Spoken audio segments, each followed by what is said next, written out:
board at the table in the beginning. We didn't know about the meeting. Well, Okay. Commissioner, we were at the table under previous administrator, interim administrator. We were brought to the table at that point in time, and that's where we talked about it. Okay. And Madam Administrator, you agree with this suggestion? I'll get it. I think it's basically up to the governing body as to what you'll be doing is just reducing the amount of money that Augusta would actually receive. As Mr. Johnson expressed, they had a previous conversation. I think the previous conversation, if I'm not mistaken, with our finance department was the 37.5%, correct? Because I'm just hearing about that. Yeah. Well, let me explain, and I want to be accurate. The breakdown would have been with that 8%, I think, not percentage, but that the Convention and Visitors Bureau, Destination Augusta, and the Coliseum Authority would get the same amount. So I can't say if that was Okay. whatever that amount was, but that was the conversation that we had. Which, if that happens, it would have to be 3.5 and 3.5 pennies in the penny sense. Yes. And what does that leave for Augusta? That leaves 1 penny or Right. probably about, right now, we're estimating 2 million. It would probably break down to around roughly 1.5 or so. If I put on my CPA hat. Yes, right. Mr. Mayor, I like the suggested amount where both the CVB and the Coliseum are equal, and then Augusta, get the remainder. Thank you, Commissioner. Is that in the form of a motion? Yes, sir. All right. Second. Here's a second by Commissioner Francine Scott. All right, Chair recognizes, Council. Mr. Mayor, there's a sample resolution attached to the agenda today. There's one small edit that we need to make in addition to changing the 43.75% to the Coliseum Authority. And basically is that to say that the balance goes to the county. There's just a typographical error, and I'll take care of that in the final form of the motion. Thank you, Council. Chair recognizes Commissioner Don Clark from the 5th. Thank you, Mr. Mayor. Yeah, that's what I was going to bring up. How it's written right now, it's a different breakdown. I know it just kind of came up now with it being said. So the previous allocation of the 6%, just kind of for full transparency for everyone who doesn't know, was 3 pennies for Destination Augusta, 3 pennies for the Coliseum Authority. So now we're saying that because of this bump for the 8%, we're adding 0.5 to each of the 2 entities, and Augusta receives the remaining? Yes, sir. Okay.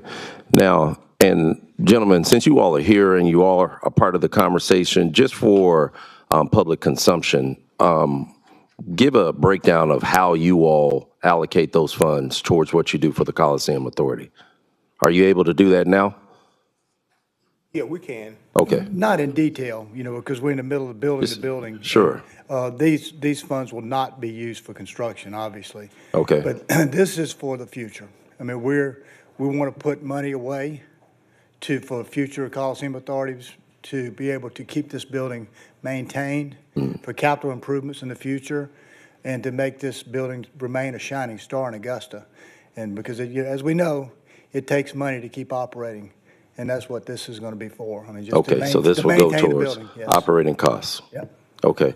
I know we have Mr. Brown here. Mr. Brown, again, because I think we need to all be very, very open and honest about what these public funds are used for. So, Mr. Brown, can you also give a description as well of how your funds are allocated so that the public has a better understanding? Thank you, Commissioner Clark. Benish Brown, home address 3301 Somerset Place, Augusta, Georgia. So I'm with Destination Augusta.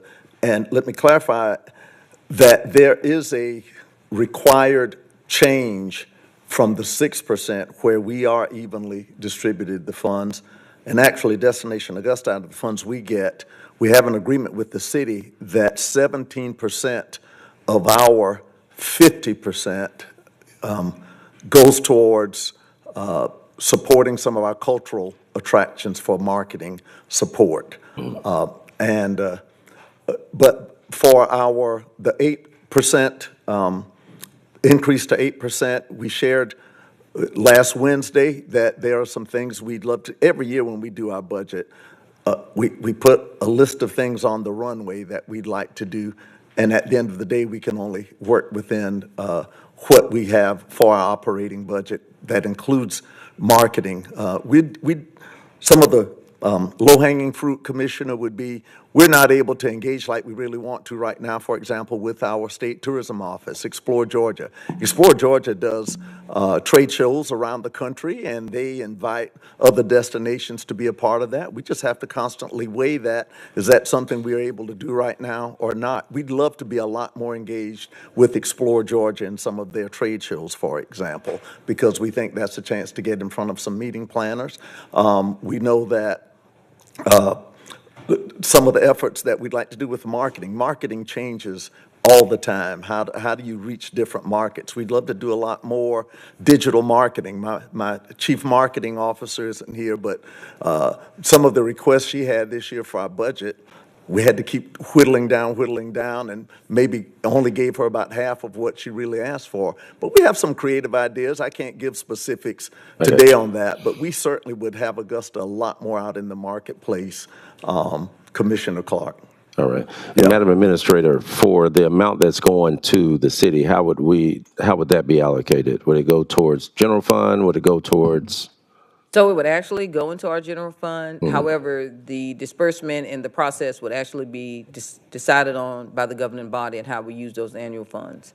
Our goal is to look at some of our recreational facilities, things that's going to actually support the tourism, is the initial thing that we're looking at.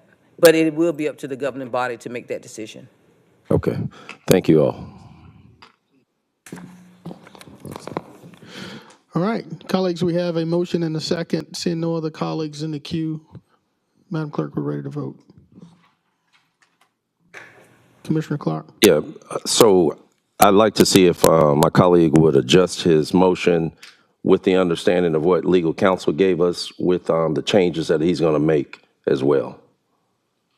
Or do we need to add that in? It was understood, sir, by my comment to the mayor.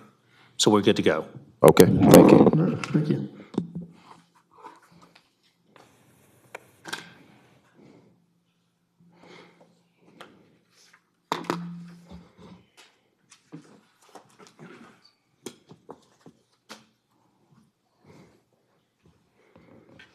That motion carries with Mr. Johnson, Mr. Mason, Mr. Lewis, and Mr. Garrett out.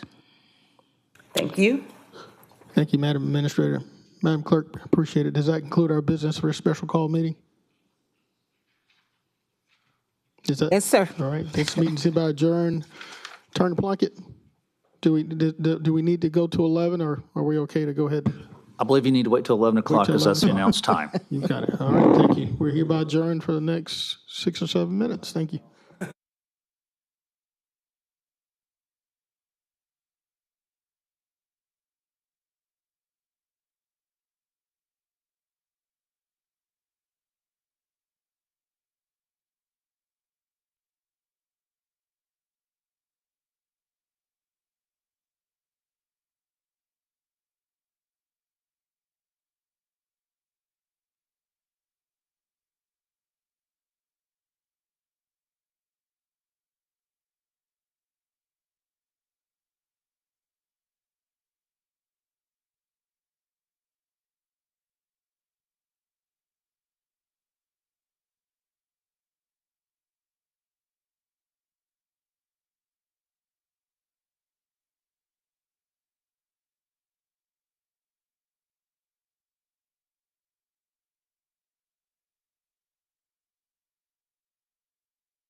Mr. Mayor, we would request a motion to go into executive session to discuss potential pending litigation, real estate, and personnel matters. So moved. There's a second by Commissioner Francine Scott. Madam Clerk, we're voting.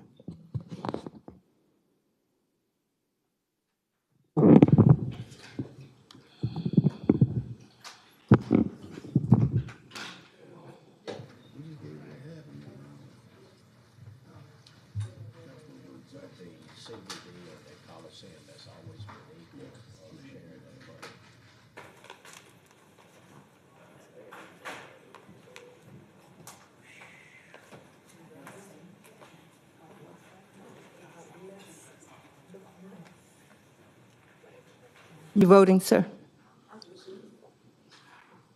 Yes, I am. Thank you.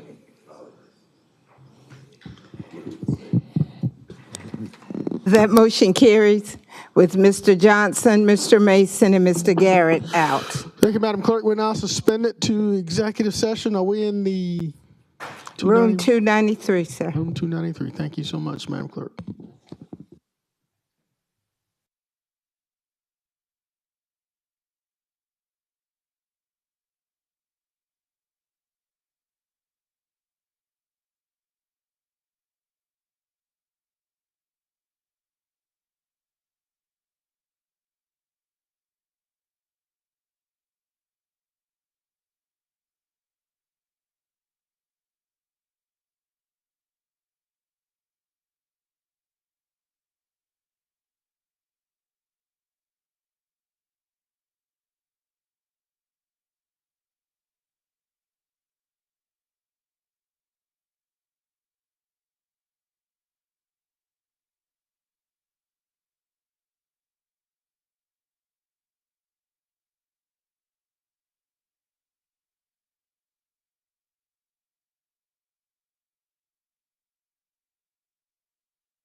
Good afternoon, ladies and gentlemen. Appreciate everybody being here this afternoon. Madam Clerk, I'm calling this meeting back to order. Attorney Plunkett. Mr. Mayor, we request a motion to authorize the mayor to execute the closed meeting affidavit. So moved. Second. There's a motion by Catherine Smith Rice, seconded by Commissioner Don Clark. Madam Clerk, we're voting.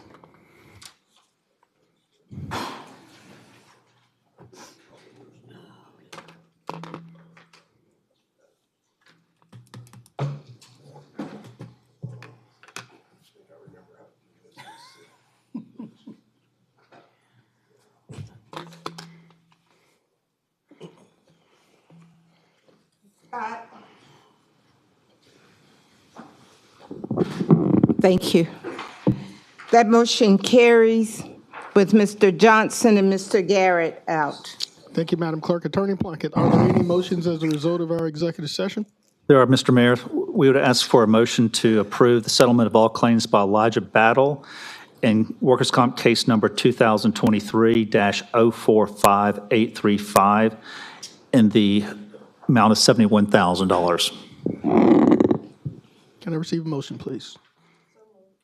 Motion by Commissioner Scott, second by Commissioner Pulliam. Madam Clerk, we're voting.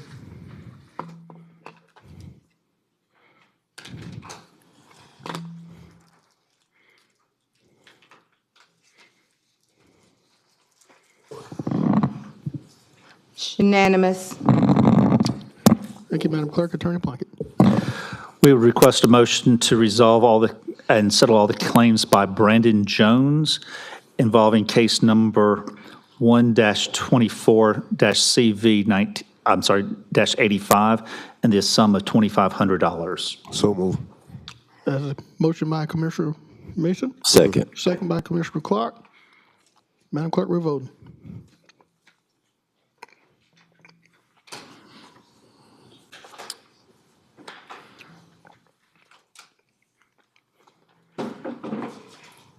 Unanimous. Thank you, Attorney Plunkett. We would also ask for a motion to resolve all resolve all claims by Jamaris Walker in the sum of $50,000 arising out of case number 1-24-CV-86. Can I receive a motion, please? So move. Motion by Commissioner Don Clark, Second. second by Commissioner Catherine Smith Rice. Madam Clerk, we're voting.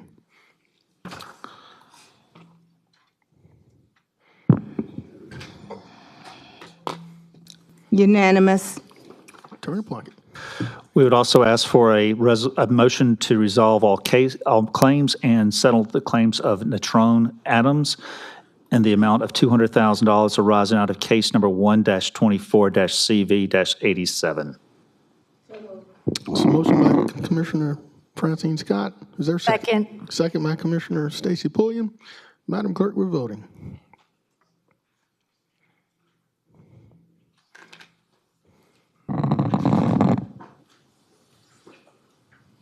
Unanimous. Thank you. Attorney Plunkett, does that conclude our motions for today? It does. All right, if that's the case, this meeting's hereby adjourned. Turn over to the Public Services Committee. Thank you, Mr. Mayor. A new year and a new committee to chair. All right, I'd like to call Public Services to order, please. Madam Chair, are there any additions and/or deletions? No, ma'am. Okay, and if my colleagues are fine, I'd like to consent item number 1.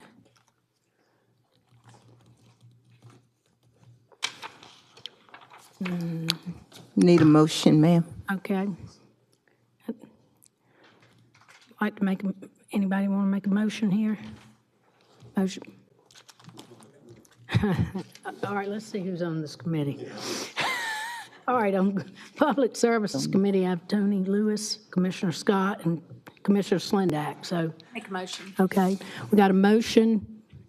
Do we have a? You want a second? You want a second? Yes, Madam ma'am. Chair? Need a second. Okay. I'll second it. Yes, thank you. Okay. All right. Motion You and a voting? second. We're voting. Thank you.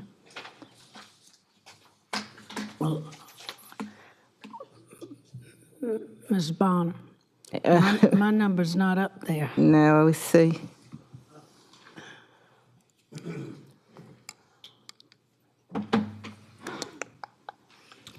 Give Jeff an opportunity to. Yeah, we're on this new committee, so.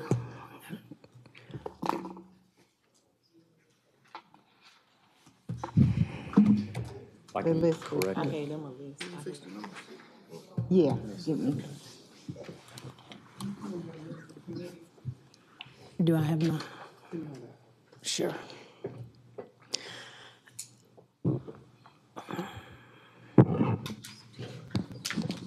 Madam Chair, while he fixes that, can we go through and just call for a roll call vote on that? Well, yes, sir, that's what we're doing. Public services. Yeah, Yes. Madam Clerk, I'm going to do a roll call vote. Yes, ma'am, we're setting that up. All right.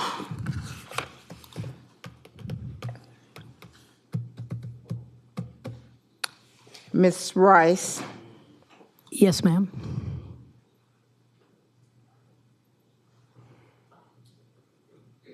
Mr. Lewis, Ms. Scott, Yes, ma'am. Ms. Lindeck. Yes, ma'am. Okay, that motion carries, it's unanimous. Okay. That takes us to item number 2. We'll have Okay. item 2. Okay, thanks, Ms. Cecilia. I'm going to bring item number 2 to you, which is alcohol number 2502. It's an existing location, new ownership, requesting consumption on premises for liquor, beer, and wine with dance. John Miller, applicant, The Classics 56 Pub, LLC, located at 4020 Mike Paget Highway, District 1, Super District 9. Planning and Development and the Sheriff's Office recommends approval. Are there any objectors?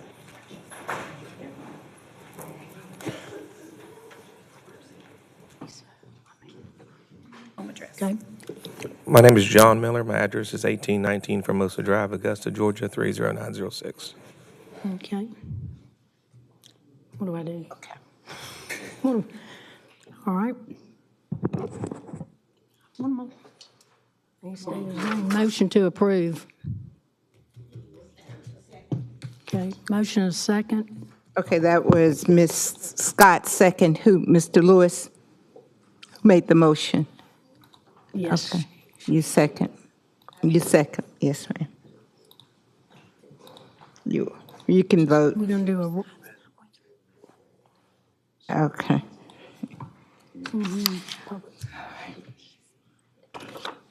Ms. Rice, yes, ma'am. Mr. Lewis, Yes. Ms. Scott, Yes, ma'am. and Ms. Lindeck. Okay, it's unanimous. Okay. Item number 3. Item number 3 is an alcohol number 2503, existing location, new ownership, consumption on premise liquor, beer, and wine. Joseph Tankersley, applicant for Jam Crew LLC, doing business as Ready Player One. This is located at 875 Broad Street, District 1, Super District 9. Planning and Development and the Sheriff's Office recommends approval. Are there any objectors? Okay. Can you state your name and address, please? Yes, my name's Joseph Tankersley. I live at 692 Riverfront Drive, Augusta, Georgia, 30901. Okay. Motion All to right, approve. Motion. Got a motion second? Okay, got a motion and second. Is that Ms. Scott and Mr. Lewis? Okay. Voting? Can they vote? Roll call No, vote. okay. One more time. Ms. Rice, Yes, ma'am. Mr. Lewis? Yes, ma'am. Ms. Scott, Yes, ma'am. Ms. Lindeck, Yes, ma'am. it's unanimous. Okay. Item number 4. Item number 4 is an alcohol number 2505, existing location, new ownership, retail package beer and wine, Karthik Alati, applicant for Sri Laxmi Narayan Supermarket Incorporated, doing business as Green Street Supermarket, located at 2 Green Street, District 1, Super District 9. Planning and Development Department and the Sheriff's Office recommends approval. Are there any objectors?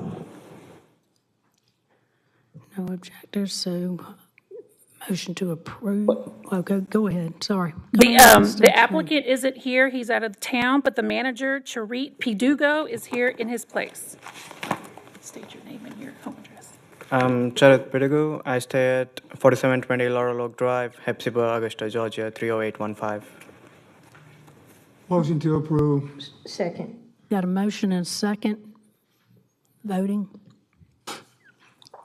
Ms. Rice? Yes, ma'am. Mr. Lewis? Yes, ma'am. Ms. Scott? Yes, ma'am. Ms. Slindeck? Yes, ma'am. That motion carries unanimous. Okay, item number 5. Item number 5 is alcohol number 2507. It's an existing location, new ownership, retail package beer and wine, Ruthvik Kasturi, applicant for Unity Investments Incorporated of Georgia, doing business as Pick and Move, located at 3082 Deansbridge Road, District 5, Super District 9. Planning and Development and the Sheriff's Office recommend approval. Are there any objectors? Hi, this is Ruthvik Kasturi. I stay at 151 Summerfield Circle, Grovetown, Georgia, 30813. Okay. Got a motion, do we have a second? Got a motion, Ms. a second. Slindeck? Okay. Voting.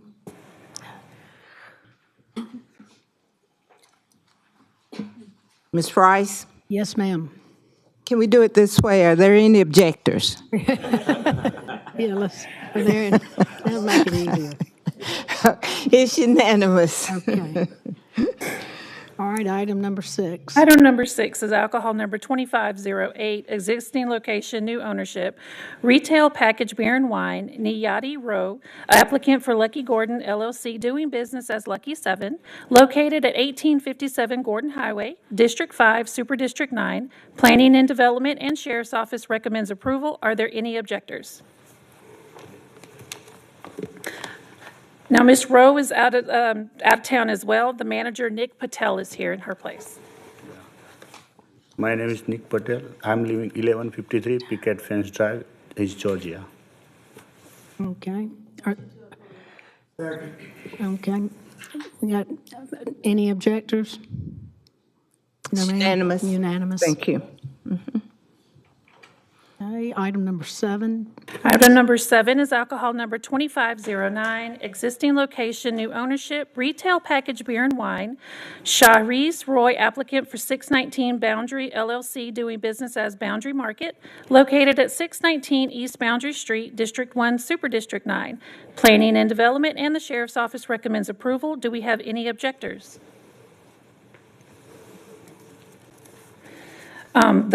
Ms. Roy is not here, but her agent, who is on the application, Venkata Chowdavarapu, is here. So sorry. Hi, my name is Venkata Chowdavarapu. I am 2418 Northern Drive, Augusta, Georgia, 619 Boundary Market. Okay. Okay, Ms. Bonner, no objectors? Unanimous? Yes, ma'am. Okay, thank you.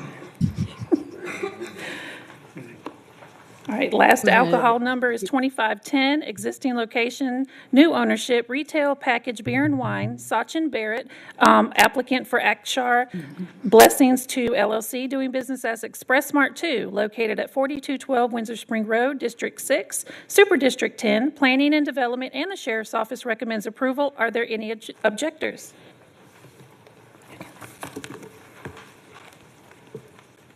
State your name and your home address. Yeah. My name is Sachin Kumar Barrett, and my address is 112 Elk Lane, Apartment A, Greenwood, South Carolina, 29649. Okay. Okay, Ms. Bonner, there are no objections? Is this unanimous? Yes, ma'am. Okay. Okay, thank you. Item number 9 is to discuss street traffic and advertising signs. Thank you, Ms. Bonner. I'd like to bring this to, I just wanted to put this on the agenda to discuss. I've already talked to Director Malik and Traffic Director John Ushery about street and traffic signs.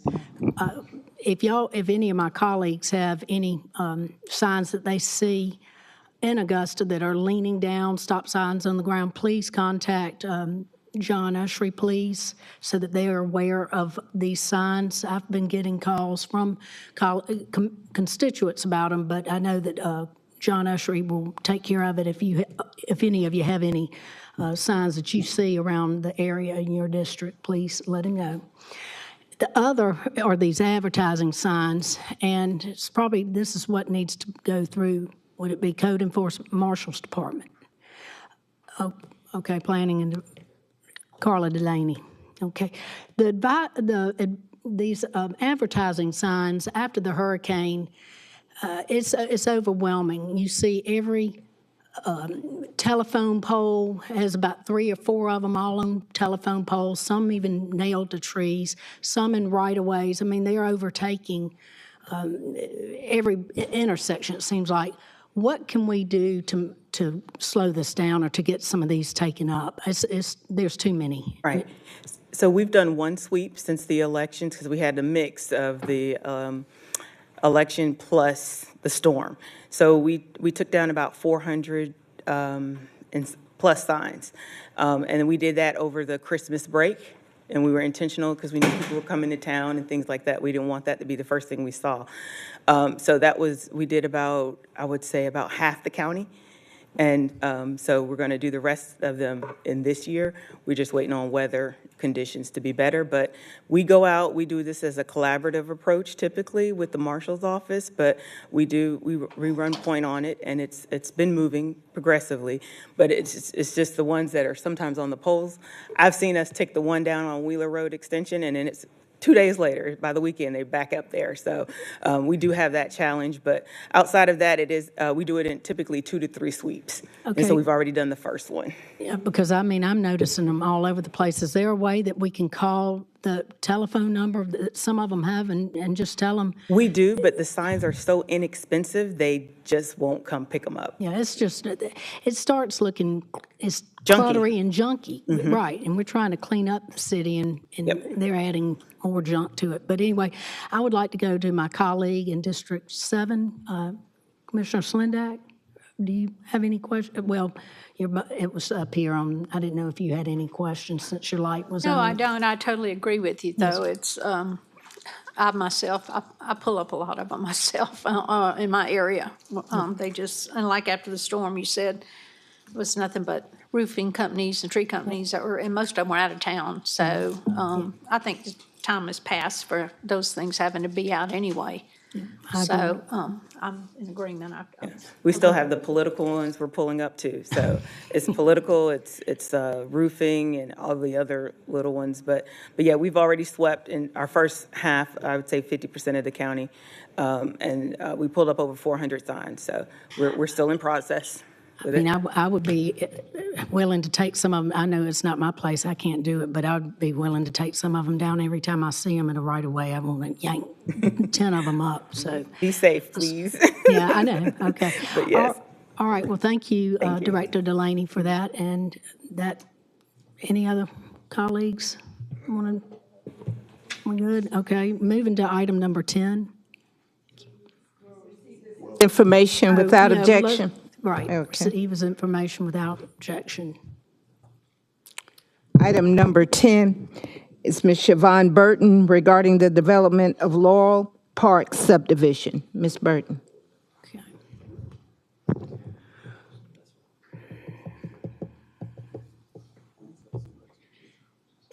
Good morning, everybody. My name is Siobhan Burton, and I live at 5425 Thrasher Lane in Hepzibah, Georgia.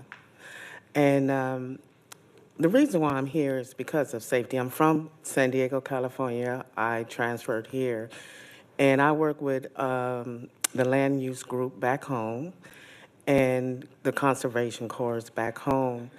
And where I live at, our easements and our storm drains, they are kind of polluted with a lot of trees, growing, a lot of landscape not being upkept there. And my heart just goes out because I'm looking back home and a lot of my family are impacted by the fires. And so when I moved here, I bought a home at Laurel Park, and I noticed that a lot of the upkeep wasn't being met, especially for our stormwaters and drains. And in my backyard, where I live in the back, a lot of that is not being upkept. And by me working for LUG, I know that, that's something that's out of compliance. And safety is so important to me. So I noticed when I came and looked at some of the blueprints and some of the elevations, there's somebody accountable for that. But nobody's showing up. And then now they're putting that burden on the homeowners. They're saying, give us some of your land, but then you gotta go and clean it up, and we're not gonna do anything about it. But that was supposed to be developed before we even bought the property. But what my main goal is us working together. If I could do it all, I would, because safety is important to me, I've lost a lot of family members and friends, and I also work for a military establishment, and I retired for Department of Defense. So safety is so important, and I don't get it why we see it, we know somebody's accountable for it, but nobody's doing anything about it, and then they put the burden on a homeowner who is just probably trying to relax after buying a home. If anybody else has bought a home, how, that buying a home, it can, kind of wear you out there. So I'm here as a team member. I'm here as a concerned community member. And I'm here as, being your eyes too, because I know a lot of things are happening in our communities and cities, and we're trying to make Augusta and Hephzibah, we're trying to make it great, And so that's why I'm here. And I need help. Okay, thank you for that, Ms. Burden. I might call Director Hamid Malik up to speak. Yes,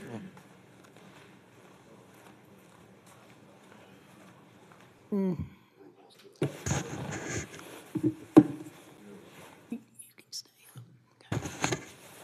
Yeah, good afternoon. Thank you. The development in question is a private development and the area behind our rear area still is not developed where she resides. As the sign shows, there is a sign there by the developer about stormwater issue, all others. So after I noticed this agenda, I reached out to them, so I'm waiting on that information from them. There's a soil at the back of this entire strip of land. Being a private subdivision, all the easement, everything is deeded to the homeowner association, all that. So the homeowner association is responsible whether builders still maintain the control of the homeowner association. Once this fellow responds to me, I'll find out, at this point, then they need to go and clean the ditch. Okay, I'm going to go to Commissioner Guilfoyle. Yes, thank you, Madam Chair. Ms. Burton still here? Yeah. Come on.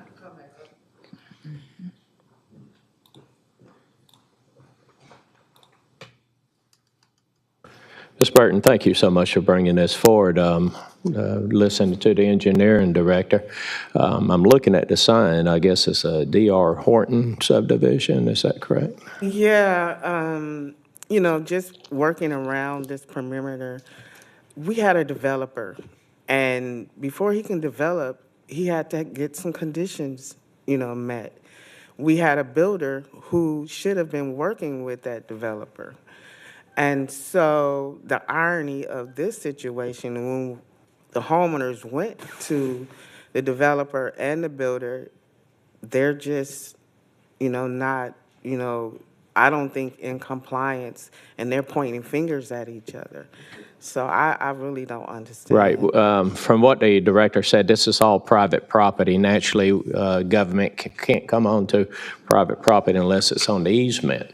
The responsibility falls under the developer, Keith Blackie, or whatever his name is.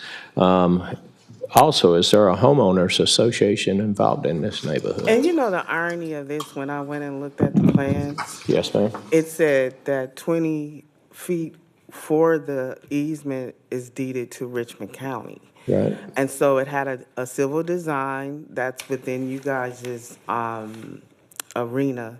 And so, and then it had a H&C surveyor. And so I was kind of dumbfounded because I think it's the NPA, I believe, or the EPA, or EPD for you guys. Right. They gave you guys a guideline to make sure that this is implemented correctly. Even though it is a private property, we still got to follow guidelines and procedures, even if we do have someone that is working with the EPD or even the EPA. I work with a lot of EPA. So somebody should have did a quality check on this because someone petitioned to develop this. Someone promised to make sure that it was going to be in accordance with the acts and laws for environmental uses. And I don't know who's truly responsible for that, even though it is a private property. Usually, the developer sends in a site plan to the county for approval. And before it's checked off, they have to do a final inspection. And I guess this is where I turn my head to my right to ask the director. Malik, how did this, if it did get through the loopholes of what we have, who is going to be responsible, number one, for the easement, number two, as far as if the design was not done correctly? So engineering does verify all that. So there is a swale there, and the plan I have it shows the 20-foot storm easement deeded to HOA. Say that again, please. So this plan, which I have or pull it out from our system, indicates that the easement are deeded to the HOA, which is homeowner association. On that, as far as I checked out myself. So ditch doesn't need grass cutting. It's a grass growing up in the ditch. So there is a ditch at the rear lot of this entire strip, but the back lots are not developed yet. There are two, townhomes or strips goes, on the roadside. So the first one is developed where she resides, but the back is still kind of vegetative. Undeveloped area, yes. Did they deed over the road to Augusta, Richmond County? No, sir. It's a private subdivision, so.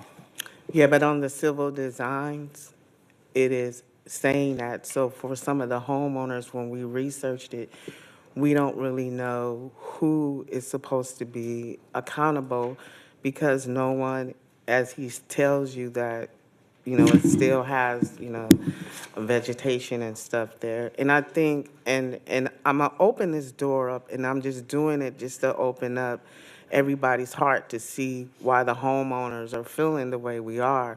Because previously, Mr. Masters, when he worked here, he signed off on habitations for our homes. and they didn't meet the coding. And so the builder had to go back and re-put like fire clamps and stuff. So there's a lot of deception that happens. And so for us now, we're like, what is going on? Who is accountable for this? Why is everybody pointing their fingers at each other, you know? Right. And if we wasn't thinking about safety, because those fire clamps are safe for our area, but a lot of code violations was happening when Mr. Masters was there, because he signed off on the homes saying they were habitable, but they wasn't. And so now, me, you know, knowing about safety, because if those swells and that water doesn't go through and it's behind our homes, that's unsafe, you know, and ain't no, you know, we can't overlook that Yeah, Mr. anymore. Masters, I guess speaking of Marshall Masters, would be over the housing Yeah. side of it, not the Yeah, engineering yeah, side of but it. what I'm So saying let's is, make sure we get clear on yeah, that. I'm gonna clear that because I'm telling you, people that bought property, and this is what's happening to them, and they want to feel safe. So I just brought that Right. to just open the door for the homeowners, and we're trying to figure out who is who. You Right. know. I believe what I would do, number one, since it's a private development, private neighborhood, private property, is one homeowners association. Volume, you could speak a lot of power in volume of work, of people's mouth. Two, civil, you could actually go after the developer as well as the builder as well. I don't know what stake we would have in the game being private development. Malik, if you could But the civil Yeah. designs, why would they, is, because that's on you guys' record, why would that be there? Is it a null and void? And this one is the one that takes over that civil design, I'm sorry, um, engineering report or development plan? So, this is 30-plus acre development, so this is just a phase one, so it's still ongoing development. But I'd say I already reached out to the number at that boat, actually their main number in Atlanta, 404, and he said he will gather more information. So at this point, definitely engineering will work with the developer or the HOA. It seemed like it may be still the developer, the primary HOA, because still is ongoing development to get the ditch, at least grass cut in the ditch. And then second, I think complaint is the parking. So there are more than 30 parking. They are all over the place. It's not in the phase one, but they are kind of scattered in the area they're working right now. Okay. Ms. Burton, I want to say thank you for being here today and addressing this. I think it'd be best, too, if we could get code enforcement and Dr. Malik to talk to you, and then we get a follow-up on it.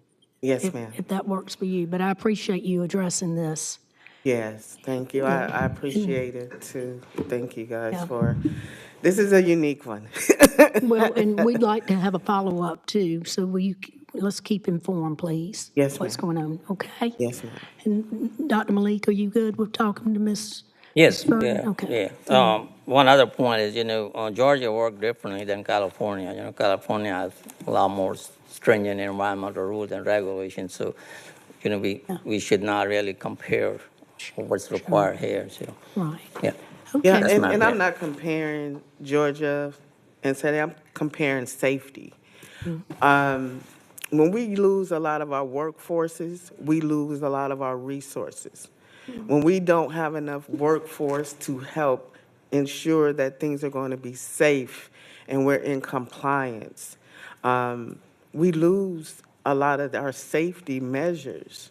And so I'm here because I'm compassionate about safety, but I wanted you to identify why I'm compassionate about safety, because I see why we're not safe. Because I'm showing you from a San Diego, which they're really, you're right, strict, because it's more politics there. But a lot of people fight for safety where I'm from. And that's all I'm saying. And so we're on the same team because I'm believing that we're all going to fight for safety, right? I think that we got a lot going on, and if we don't fight for these things, it's going to be too late. I'd rather catch it now than later. Even if I was from New York, even if I was from Boston, wherever. Safety is number one. Yeah. I agree. I've got Commissioner Scott in the queue.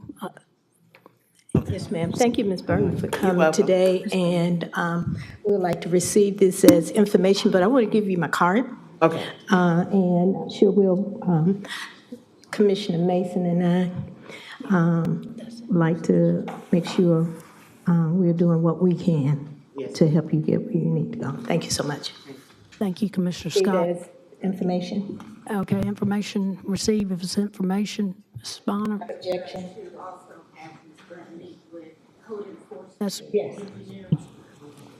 yes, that's correct. Code enforcement and engineering to meet with Mrs. Burton, You asked for a Please. report back? please, and that's correct. We want to hear back from them. Okay. Thank All right. you. That can, oh, okay. I believe that does it. I believe that's right. Administrator Allen, did you have anything Ma'am. to add? Yes, Commissioner Rice, I was going to ask if you can add the administrator's office to that as well, in that meeting. To this meeting? Yes, Oh, to okay. the meeting. All right. Thank you, Mrs. Bonner. Thank you, too, Administrator. That concludes public safety, public services for today. Daggum. Thank you. Next meeting, public safety, Ms. Scott. Good afternoon. Would like to call public safety to order. Ms. Bonner, do we have any addition or deletion? No, ma'am. And if it's okay with my colleague on this committee, I would like to consent number 1. Need a motion, ma'am. I need a motion. Motion to approve. Second. Okay.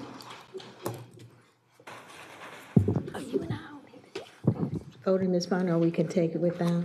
No, ma'am, I think we're able to go Oh, ahead. okay.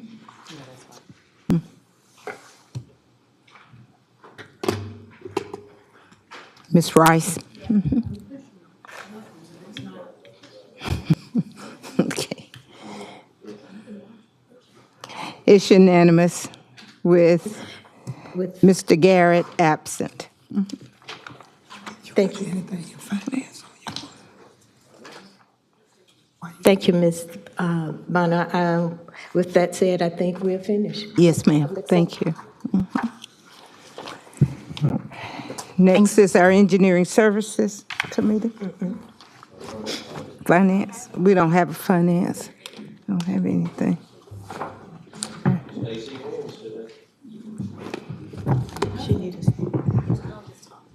Okay, here we go.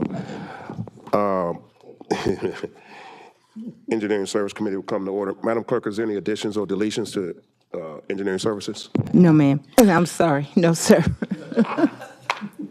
All righty then. With that being said, I would like to, if my colleagues would agree, consent items 1 through 4, and send item number 5 to the next committee meeting. Consent 1 through 4, item 5 to the next committee meeting. Okay, we'll consent to do that. We can add it to the consent agenda Yes. to send that back. Yes. Okay. Now you need motion. Can I get a motion?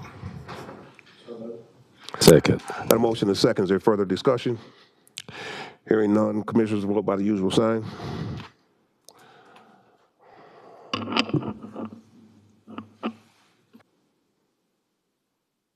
Maybe we won't. I don't know.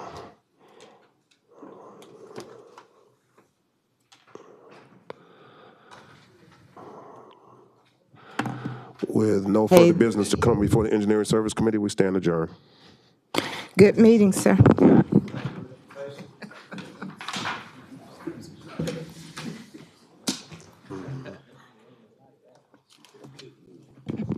We're not gonna play around.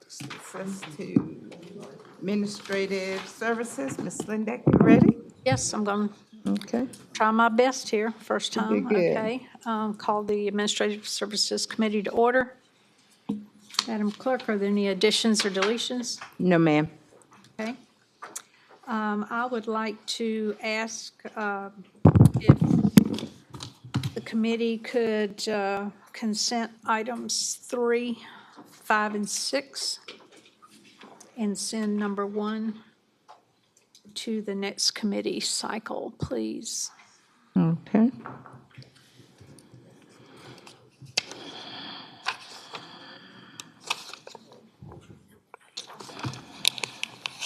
So moved. Second? We second that, Ms. Lindeck. Okay. We're voting.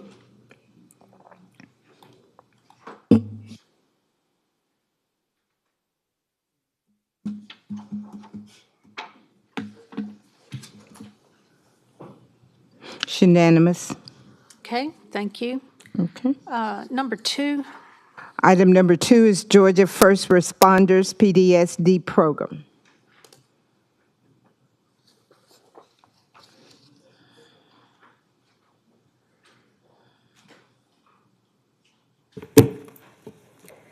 Good afternoon. This is a program that we are required to carry for our first responders. It was moved into law in '24. Are there any questions regarding this new benefit that we will be holding for all of our first responders? For the record, can you kind of give us a little snippet on what this entails? Yes, I sure can. Thank you. This is, the purpose of this HB 451 is a First Responders Act for PTSD. Moving forward, we are required, we as in the governmental entity is required to hold insurance benefits for first responders who have been diagnosed with PTSD. This is a confidential also as regular benefits, so it's not something that could be handled through workman's comp. So it would be handled through our office and held in confidentiality. And so if a first responder is diagnosed through a physician with PTSD, then they would come to our office for support. It was mandatory that we carry this. It's not optional.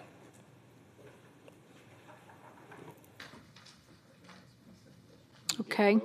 Is there any other questions? Okay. I'm in the queue. I'm in the queue. Oh, sorry. Yeah, I'm still learning here. You're fine. Thank you, HR Director. As one who suffers from PTSD from my time of being in the Army and serving this grateful nation, that's serious. It's serious business, and we ought not take it lightly. It's about time. It's a shame that it had to be mandated in order for us to take it seriously and do something about it. But the fact is that we're here now, and I'm all in support of doing whatever we can from this governmental standpoint and assuring that that will be ran through your office. Yes, sir. And I have all faith and confidence that it will be ran in the appropriate manner with the confidentiality and everything that it deserves. And I look forward to those that would not see it as a weakness to, if you're suffering from PTSD and you got a diagnosis of that, that is a serious illness. It can be extremely serious, and it ought to be taken that way. And so I would hope that if we have those that are first responders, that fall into that category and they have the diagnosis, that we make sure that we treat it with the confidentiality that it deserves and the respect it deserves as well. So I look forward to you handling that program in the manner that I know that you will. Thank you. And this covers all first responders, everyone. Commissioner Clark. Hey, Ms. Rickard. So just for clarification, when you say that it's referred to your office, doesn't mean that you necessarily have medical qualified folks to deal with it. It's Oh, no, sir. yeah. Just When clarify you that come piece. to our office, you already have your diagnosis from your physician, your psychologist, or your physician. We Right. just process the paperwork. Thank you. I just needed that clarification kind of put out there. Thank you. Okay. I'd like to make a motion that we go ahead and, oh, Are you Chair? I'm still learning, okay. Yeah. May I get a Good. motion, please, that we accept this information in this You're good. program? So moved, I Madam Chair. believe, Ms. Rickard, are you asking for approval of this, right? Yes, I'm asking for So approval. she need a motion to approve. Motion to approve. So moved, Madam Chair.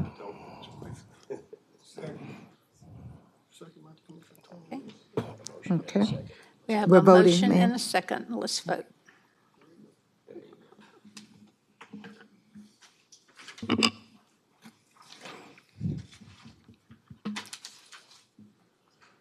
Mr. Lewis? Voting. Okay, tell me what you want to do. Okay, there you go. Okay. It's unanimous. Okay. All right, number 4, motion to approve housing and community development. You can read that.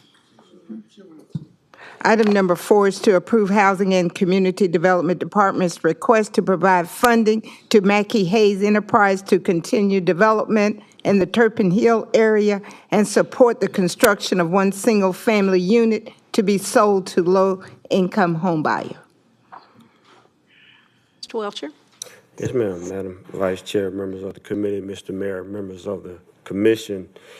This item speaks to something that we're always happy to sort of speak about, and that is the furthering of development of affordable and workforce housing in partnership. So this is asking for a request to be able to move forward in partnership with Mackey Foundation, who we actually have already started or implementing the development of affordable workforce housing. 1610, of course, Libya Way, of course, is the address. This is synonymous, of course, with the area through our GIG program. From a Turpin Hill perspective, where we currently have development, of course, it is on the corner of Swanee Quintet as well as Libya Way, which, of course, is directly behind, of course, Walton Greens, which sort of speaks to 5 phases of low-income housing tax credit, of course, through the Augusta Housing Authority. Likewise, of course, this boundaries, the area in which, of course, you're very familiar with the area where we're doing our revitalization of Laney Walker Bethlehem. So this sort of speaks to it, and if you look at it from a structural perspective, it is one, in our opinion, where HCD, of course, through the Office of Administration, with you all's guidance, we don't give grants. Basically, what we do is look at the total development costs, and what we do is provide 50% in this instance to structure, and each structure is different. This is a structure where we're providing 50% of the total development costs, and then upon the sale of the unit, the actual funding, 75% of the funding comes back to Augusta, Georgia for furthering. 25% of this, and we had this conversation some time back, Commissioner Guilford asked this question about 25%. Why 25%? Only 16% is given as a point of a developer's fee. But the other 9% does allow for our developers to be able to have funding initially for pre-development activities to be able to move forward to acquire additional property. So this has been a structure, this has been a concept, something that we sort of worked with local for-profit developers, non-profit developers over a period of 8 to 10 years, and it's been very successful. Thank you very much. Commissioner Clark. Hey, Director Welcher, just from my knowledge and understanding, how do we select the particular developer for these properties, and what is the, I guess, selection criteria for establishing locations? So we do have an approved contractors list. If you will look at the actual funding source that's been identified for this development, it is your Home Investment Partnership funding, which is a federal program that was enacted back in 1992. So based on that, you have a for-profit and/or nonprofit. They actually submit a application. So there is a home application that sort of speaks to, of course, concept. It speaks to information speaking to the actual company as a whole, a total development budget, where the 50% of the money is coming from. But it is done through a formal federal application. So with that being said, Madam Chair, can I continue? Thank you, or Vice Chair, sorry. So with that being said, so we followed the fair practice of, bidding and so on, and this particular developer was the better alternative out of the group that's in the approved group, correct? Yes, so our contract is with the actual developer. The developer is Mackey Hayes, and then Mackey Hayes as a developer sort of actually bids it out to a stream of general contractors. And based on that, they go with the lowest and best bid. Okay, thanks. Okay, thank you, Mr. Welcher. May I get a motion to approve item number 4? Motion to approve. Second. We We're voting now? voting? Yes, ma'am.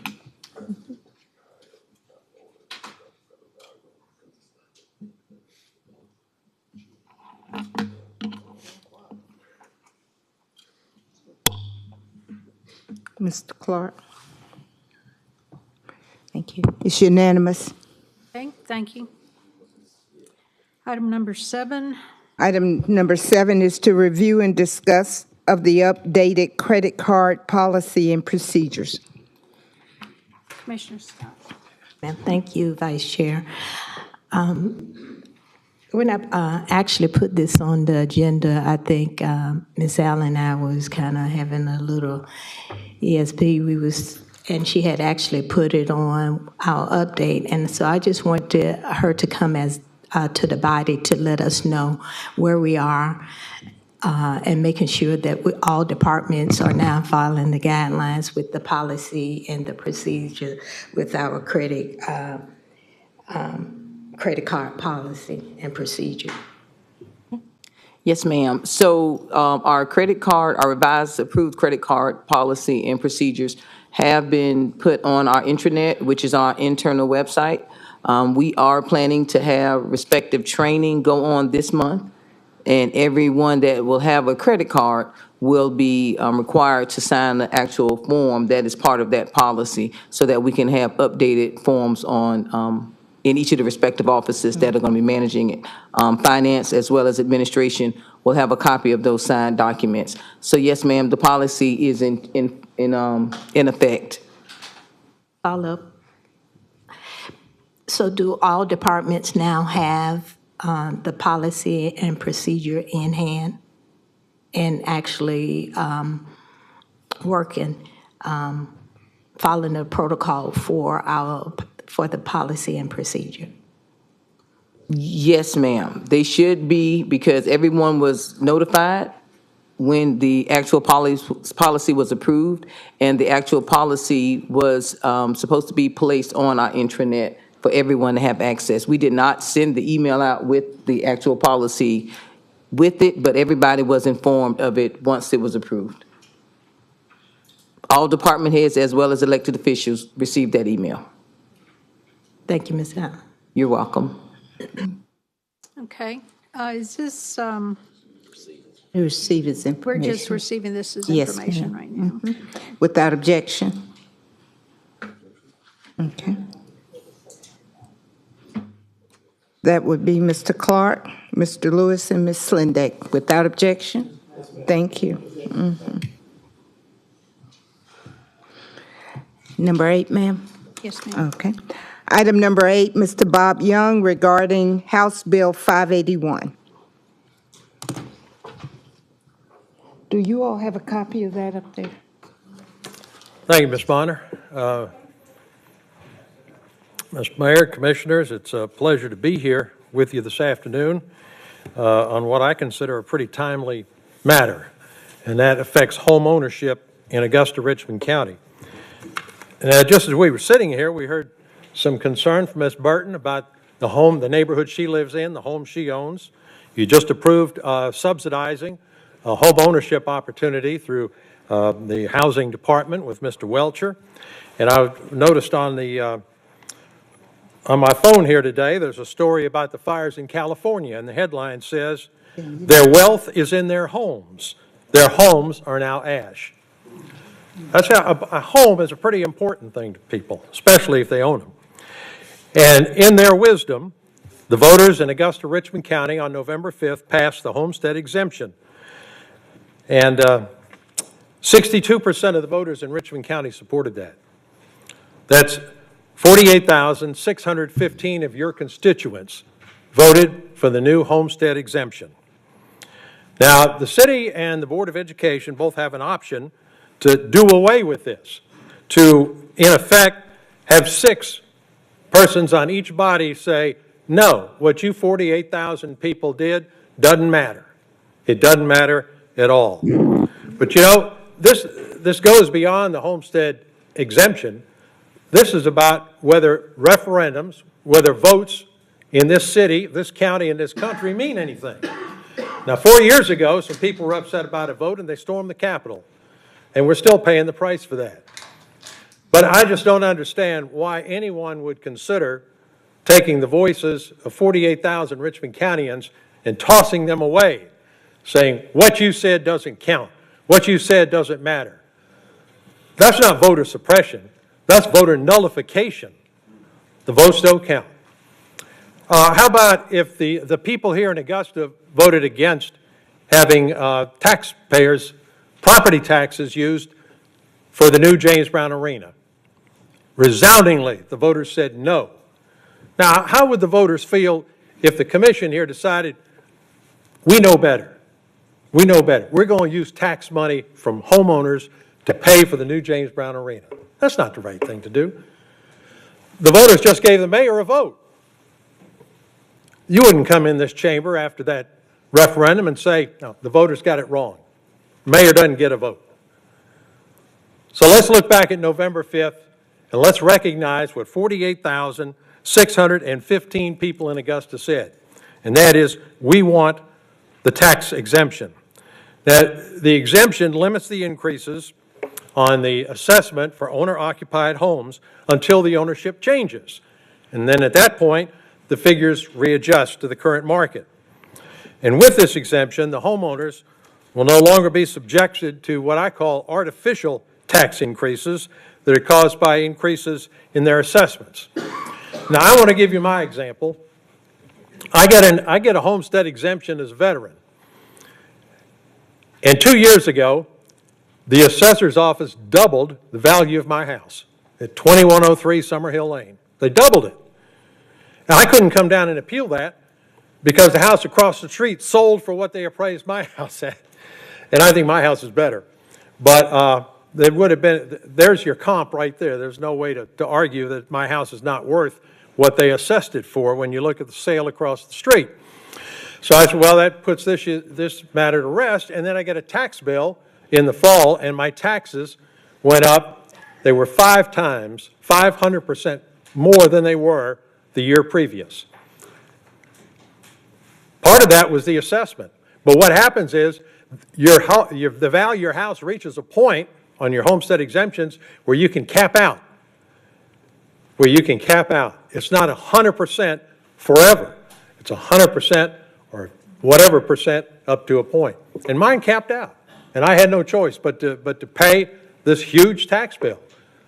So that's why I like what this amendment does, what this constitutional amendment does, and that is bring some control to the increases in home values.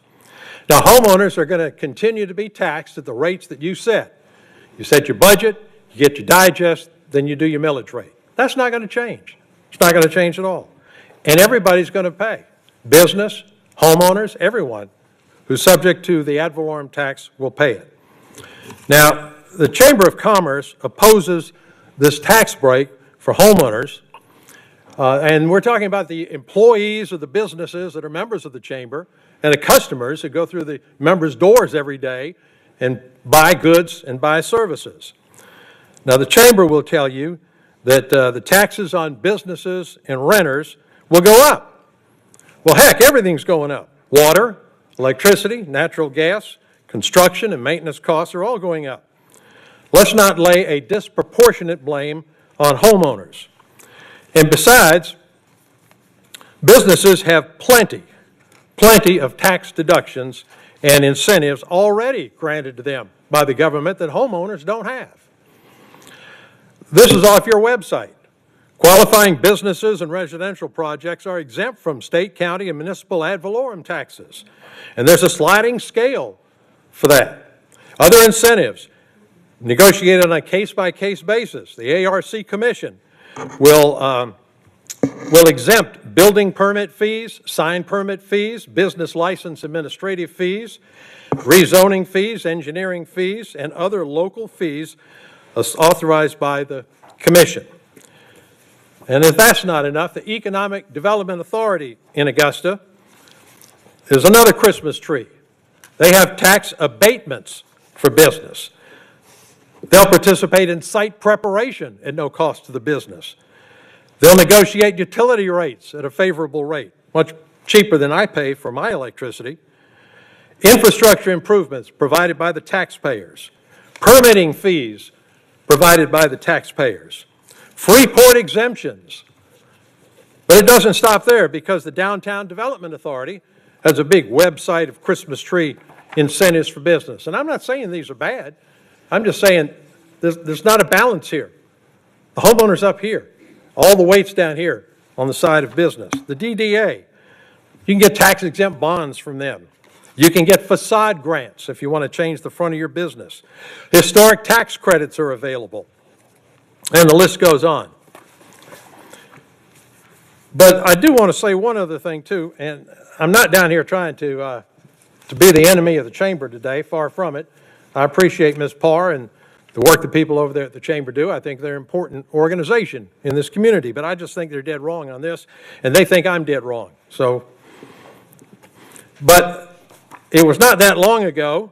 It was in 2012, I believe it was. I got to put my glasses on so I can see this small print. In 2012, we had a debate in the City Commission, and it's on the local excise tax on energy used in manufacturing. And the state was charging that tax and did away with it and said, okay, local communities, you can impose the tax and keep collecting that money. Well, the Chamber came down here and raised a stink about it, and the Commission did not approve that excise tax for Richmond County. So here are the homeowners subsidizing business because they didn't want to pay a tax. Be that as it may, I don't understand why the Chamber, why this Commission, if you want to opt out, why the school board, if they want to opt out, did not tell us how damaging this constitutional amendment is before the vote on November 5th. There were nothing but crickets. Nobody said a word about it. The thing passes, we have it, it's ours.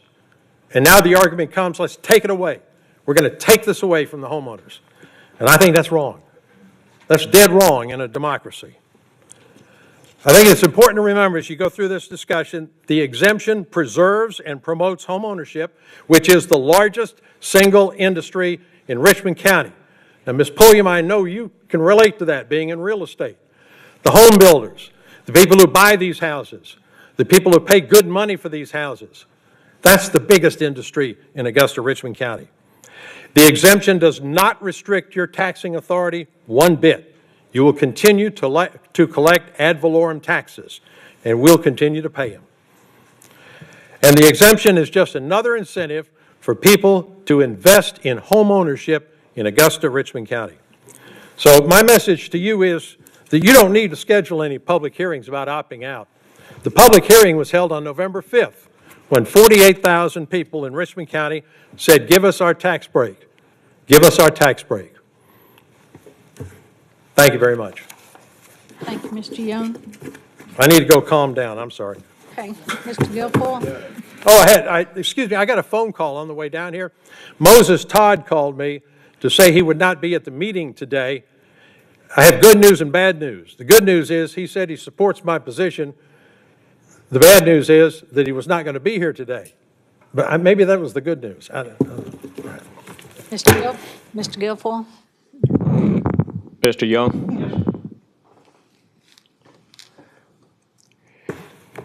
You know, on the ballot, there was one paragraph on this House Bill 581. There wasn't enough for me to support it, including my wife. Her and I spoke about this, and I've always believed in something called a ripple effect. You've been behind this dais. You know any action that's taken, there's a ripple effect. We might not see it right now, but we're going to see it months, years down the road. Your stance has been unwavered since I've been seeing you on Facebook, on Augusta Press, as well as right here. Probably need to breathe a little bit before you get ready. But the challenge for a lot of elected officials, I talked to some of the school board members, and a lot of people is they undecided because they don't know the other side of the coin. We see one side, House Bill 581, that 62% of the voters voted for. But the other side is the effect once it goes into play. You talk about the homeowners, the value of the house. Well, the tax assessor, which is sitting in the back of the room, he had assessed everybody's house. You said yours went up 5 times. Believe it or not, everybody that challenged the tax assessor, about 50% of them got it reduced, believe it or not. But it's based at the highest point during the COVID times that it was assessed. So we actually at the peak, no different than vehicles were selling. And so with this going into effect, we at the peak. So if the marketplace drops, our property values remain the same. Would that be correct to say? You would have to ask the tax assessor that. I think that'd be a good question for him. Because if it can't go up, it can't go down. Would that be correct, Mr. Young? As I say, I don't... See, there's a lot of unanswered questions. Now, yeah, but these are questions that should have been asked before the referendum, before people were asked to take a position. Sir, I didn't see it until I pulled up the sample ballot. But as far as this House Bill 581, what I've been reading on is the ripple effect. Your house, my house, everybody else's houses remains the same in this room if we are a property owner. Now, any house that Bill tethered at, we ain't going to sell our houses because the value of the taxes remain the same. And if we buy something new, we're going to have to pay a higher value, kind of like your neighbor across the street, doubled what, even though your house is nicer. So that's going to put a damper on any kind of construction going forth. Well, the Terry College of Business at the University of Georgia, I think is a pretty well-respected source, says housing will lead Georgia's economic growth in 2025. Home builders will ramp up construction of single-family homes in the coming year because of slightly lower mortgage rates, favorable demographic trends, and a housing shortage that has been apparent since the pandemic. Georgia's home builders will increase the number of single-family homes built in 2025 by 9%. Home prices have increased 65% since before the pandemic. You're right. So what that's going to cause, Mr. Young, is they are going to build more houses. They're going to sell more houses at a higher value, which we're going to have a disparity in our tax base. Your house is going to be lower. The house that just got built 3 doors down went up considerably. So their houses, if you look at I was reading an article today on the California, the Proposition 13 bill. They thought it was just like what we got on 581, but the ripple effect, they going, oh, doggone. So it's going to cause a disparity in the housing market to where we don't want to sell our houses knowing that we're going to have to pay a higher tax rate. But here's the other side of the coin on that as well. It's businesses.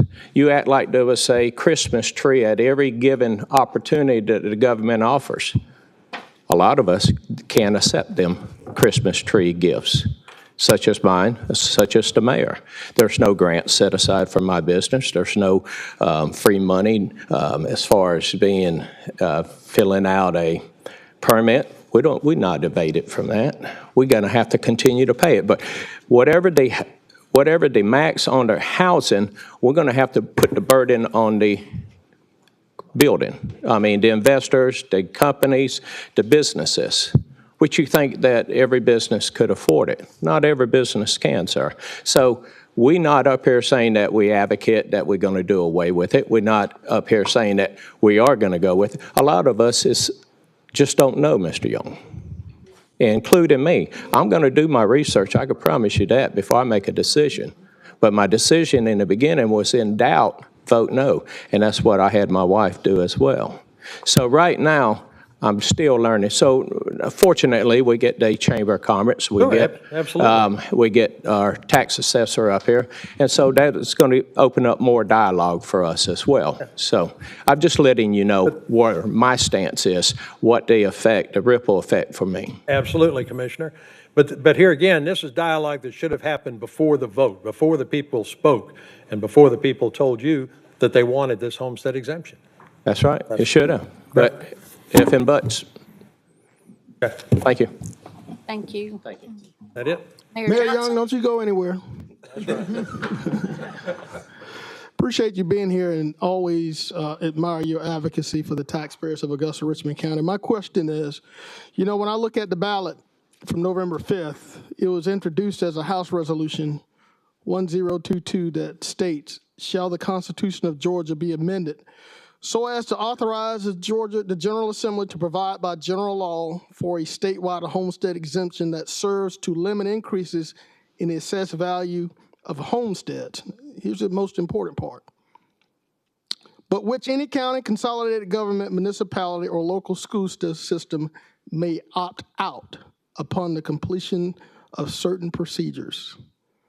That was included in what we also voted on November 5th, giving us the opportunity to opt out. That's a word salad, as they say. That's a word salad, as they say. That's a word salad. So if in my interpretation, if this body decides to at least explore an opt-out, at least what we voted on also includes that, the 60, what percent did you say? 62%. 62% also 48,000. has given us the ability to potentially opt out.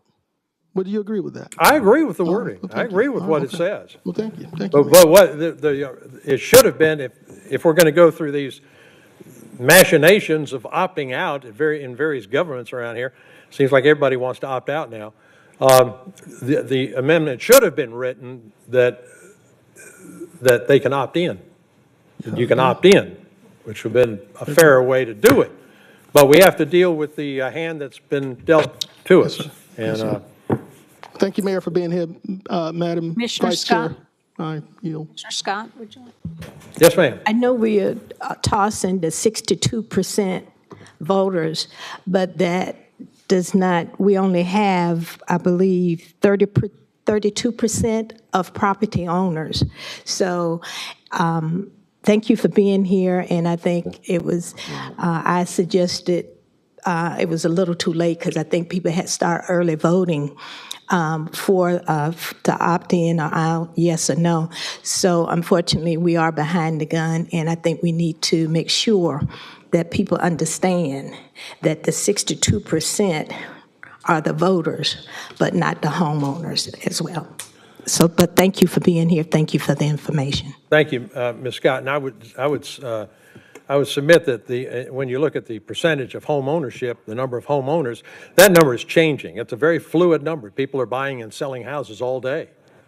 And as a house is sold, the value will go up to the current market rate. So it's a very fluid number. Thank you. Commissioner Clark, would you like? Yeah, Madam Vice Chair, I'd like to receive former Mayor Young's information, or receive his statements as information. Motion for that? Without objection. Vote on that? No? Okay.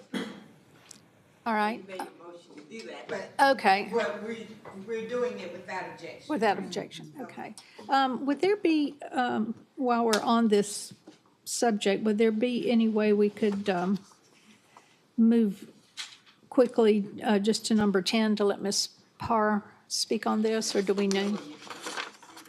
Okay, well, let's let, move to number 10 quickly and let Ms. Parr speak.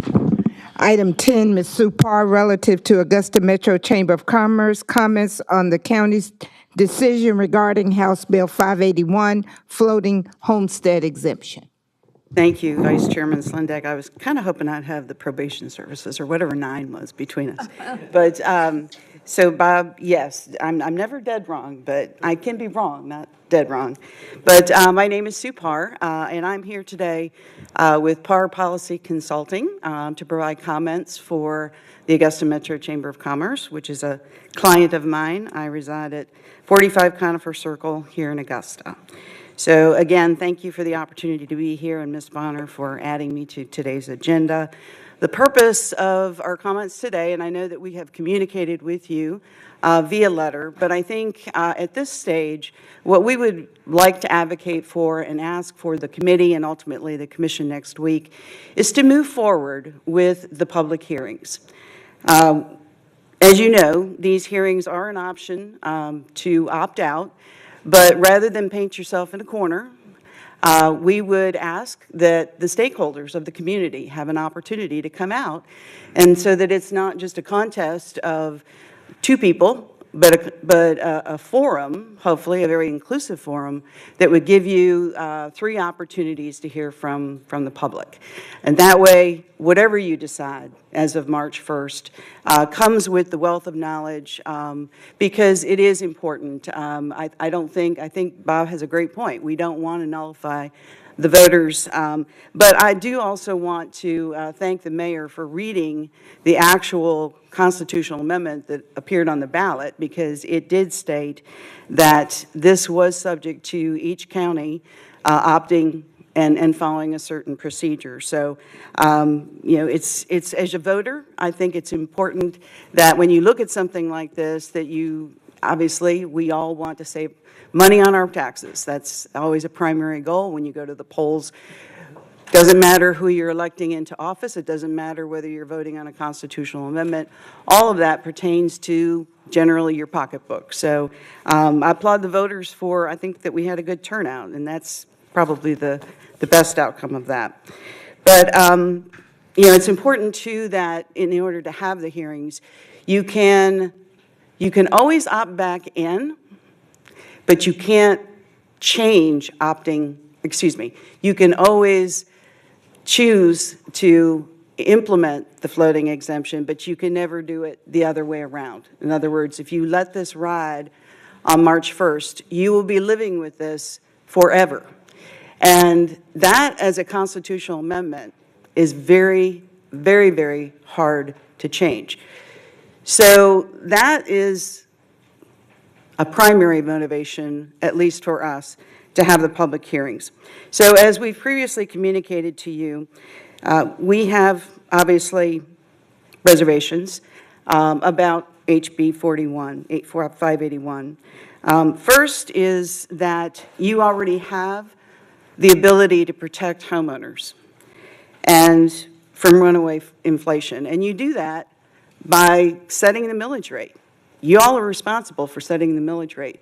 And for 2 years in a row, you've decided not to tax property owners, homeowners, and business any more than they did the prior year through a rollback rate. And you've done that twice now.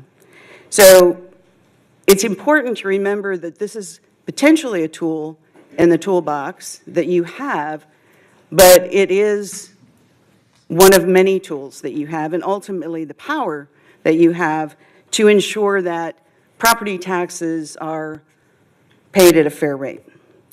As Bob mentioned, most economists agree that we are going to see a lot of new housing start. We need new product on the ground.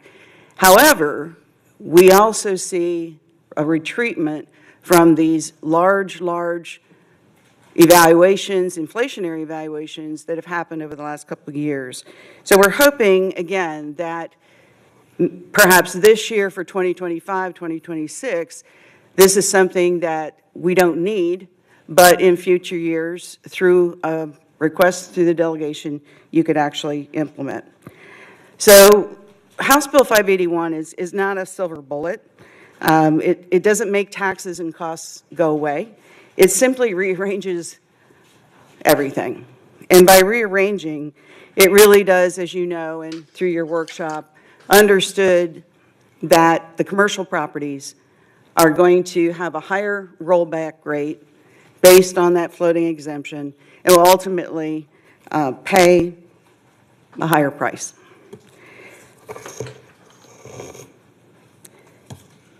Opting out of this measure is not a tax break for the business community.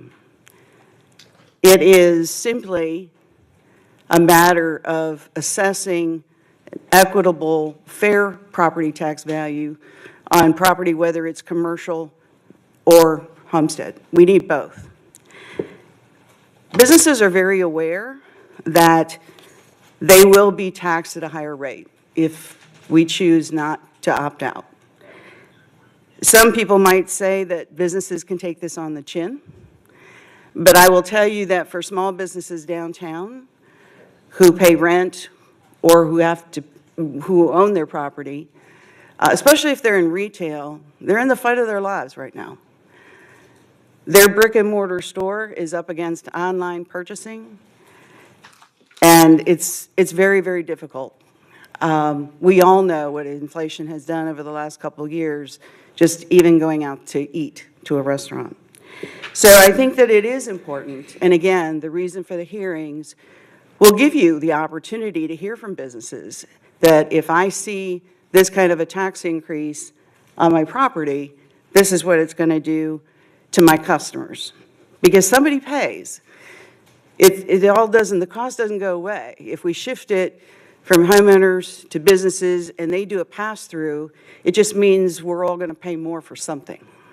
And if we implement a sales tax to offset the floating homestead exemption, like we do for the local option sales tax, another half penny, sales tax are regressive taxes.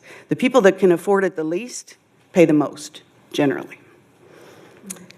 Which really leads into my second point. I don't know if you know this, but 50% of the homes in Augusta, Richmond County are not owner-occupied. We have a lot of multifamily, for good or for bad. We have a lot of it. So what happens when that tax goes up on that development, on those 300 units? Those are rents that are eventually going to go up, and they change on a yearly basis. Usually leases are for years, not a 10-year lease on a commercial property. And when you think about who those folks are, they're military families, they're healthcare workers, they're students, they're people that can't afford a home. So are we really doing them a service by shifting, again, a higher tax to those properties for people who are barely getting by or don't want to own a home and need that kind of housing? And the last thing I will mention is, again, the half-penny sales tax. We had a great turnout and a great outcome for the James Brown Arena, but we're up to 8.5, and we have neighboring counties. And so, again, going to 9%, which is a reasonable expectation. You know, it's very possible that by limiting your ability to tax that floating exemption or carve that out and not push it to the business community, the only other option you're going to have is another sales tax. And again, we're already at 8.5. So again, we would just urge you to schedule the hearings, give yourself some breathing room, give yourselves some opportunity to hear from people. I hope you hear from more people than the chamber. This shouldn't be a debate. This should be a coming together. And I think that's what the General Assembly felt that it should be when they were talking through these. You know, this went back and forth from the House to the Senate, back to the House. It was it was a bit of a, struggle making sure that this turned out to be a tool that counties can use. But every county is different. We're going to be very different than our neighbors. We're going to be very different from some of the counties in Atlanta. We're going to be very different from the rural counties. So as the amendment said, they wanted to make sure the voters knew that each county is going to have to really do their diligence and understand how this is going to affect their particular demographics and their particular makeup of their property. So happy to answer any questions. Commissioner Clark? Yeah, Ms. Parr, as always, appreciate the information you and former Mayor Young have brought, but I think it really kind of accentuates the point that folks need to be informed and more educated about what we're talking about and how it benefits or otherwise. Madam Administrator, can you provide some color to some plans that we plan on doing to move forward? Yes, sir, Commissioner. We have a meeting scheduled on Wednesday to actually discuss some public hearings because we think it's good for us to have some public hearings. Again, as Ms. Parr stated, as well as Mayor Young, this does not state that you are in or out. It just gives you the additional opportunity to hear from our public. As it relates to how they would like to proceed or give comments to how they would like to proceed. So we are looking at having those meetings so that a decision can be approved, hopefully, by the last meeting, commission meeting in February, because of course we have to have a decision made by March 1st. Right. So we want to give it a little time. So the last commission meeting in February is our goal for the governing body to come together, or they would have to call, of course, a special called meeting to handle that. But that is what we have been, have a meeting with the tax assessor as well as our finance to go over the respective dates and targets. Yeah, thanks for that clarity. And again, I think it's important that all of us, are completely informed to make the best decision. So, Mayor Young, with your passion, I'm sure you're going to echo this to the rooftops, no pun intended, but ensure that folks come out for whatever meetings that we have. And Ms. Parr, I know you all would do the same, just so that folks can ensure that they are appropriately informed, but more importantly, that we're making the right decision for all involved. So thank you for that clarity, Madam Administrator. Madam Vice Chair, I yield my time, but I also ask that this be received as information.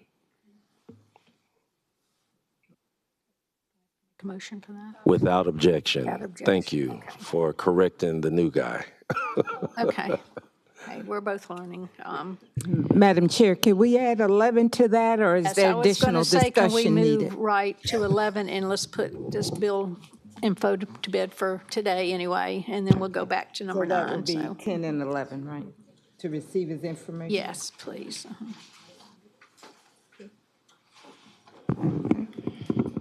Okay. Takes us to 12? Number 9. 9? Oh, Mr. Brennan, I'm sorry. Yes. Mr. Lawrence Brennan to discuss CSRA probation services contract.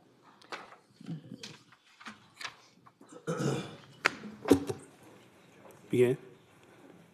Thank you, and may it please this commission. On December 10th, 2024, the Georgia budget. Sir, just a moment. You need your name and address, please? Oh, Lawrence Brandon, 445 Fenwood Street, Augusta, Georgia, 30901. Okay, thank you. Again, thank you, and may it please this commission. On December 10th, 2024, Georgia Budget and Policy Institute released a report titled The Public Harm Under a For-Profit Probation System with the Spotlight on Augusta. The author of this report, Mr. Ray Kafani, performed a study on CSRA probation's practices from 2019 to 2022. I'm just going to read a few passages from this report, and then I'll issue a closing statement.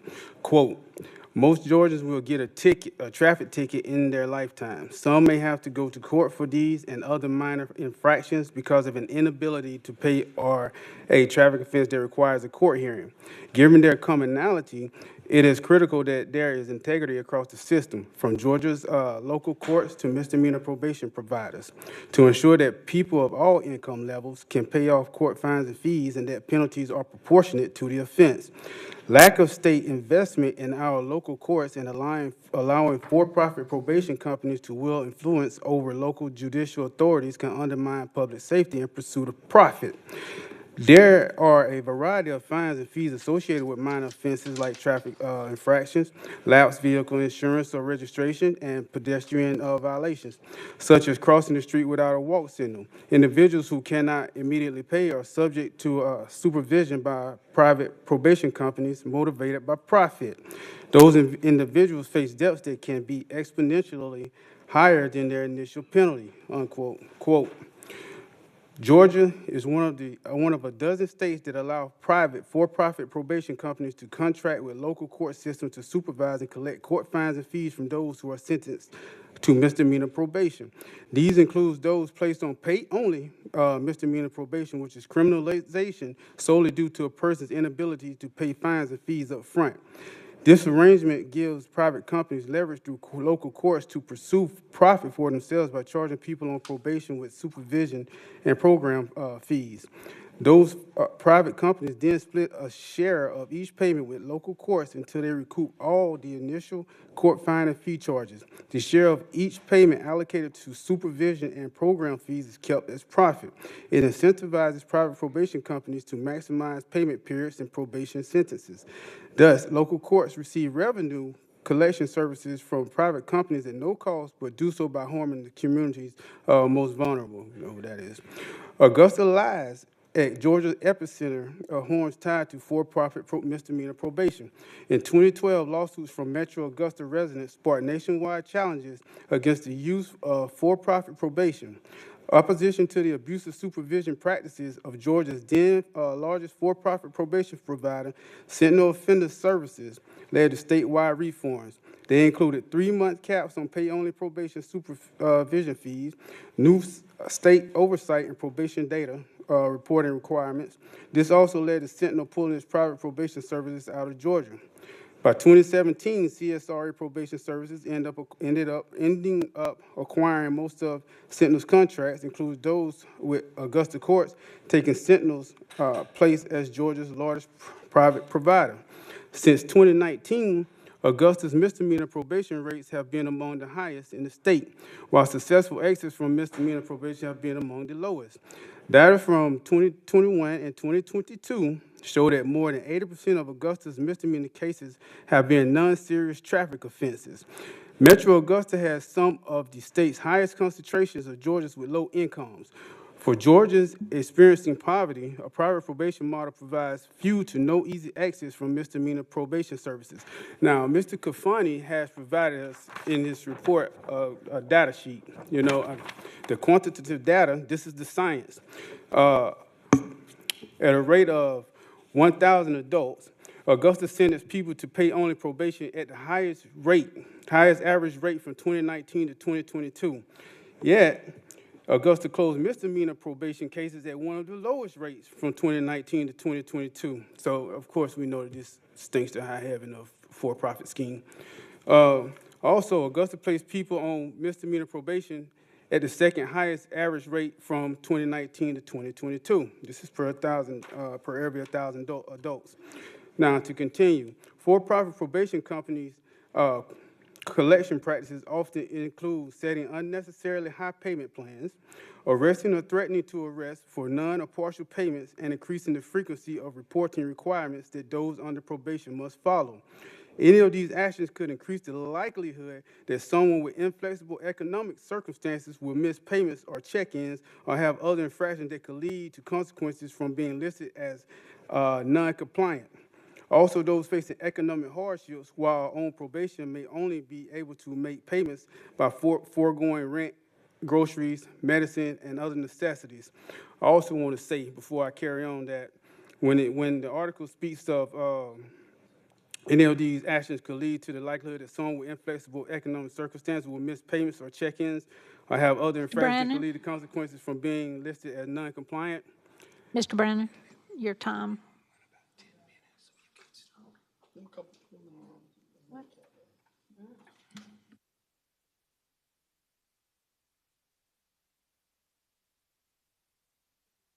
I don't understand, like, the previous. Go ahead. Go ahead. Okay, thank you, Commissioner Lewis.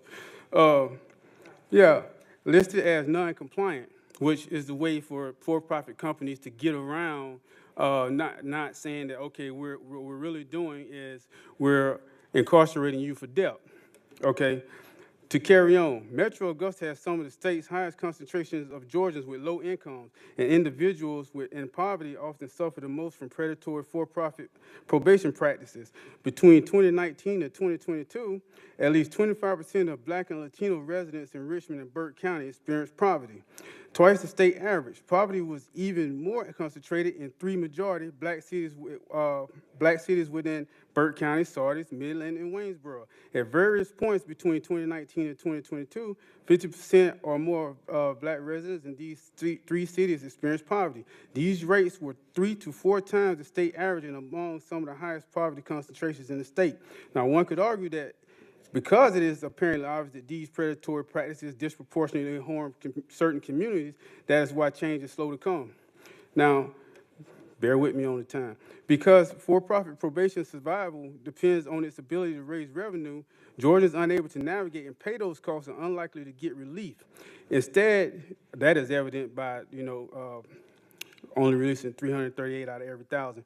Instead, they face extended probation terms, more fines and fees, deeper poverty, and possible incarceration. And this is where that is a problem because Article 1, Section 1 of Paragraph 23 of the Georgia Constitution says there shall be no imprisonment for debt. Article 1, Section 5 of the U.S. Constitution says no imprisonment for debt except in the case of fraud. So what we're looking at is potential constitutional violations at the state and federal level. I'm about to close. Bear with me. Now, as you can see, private probation companies have historically functioned with only one purpose in mind, profit. And the means by which these companies attain these profits generally harm low-income communities, which is why people of color are disproportionately affected by these predatory practices, which is also why one could argue that change is slow to come. The communities hit the hardest are the ones in which voices go unheard. Remember, when private prisons started popping up all over the place, we later learned that states were issuing contracts to the companies operating those facilities. Later on, we learned that there was a mandate, written or unwritten, that states ensured that bodies remained in the private prisons' beds. Yet by the time we figured out what was going on, the prison industry was booming.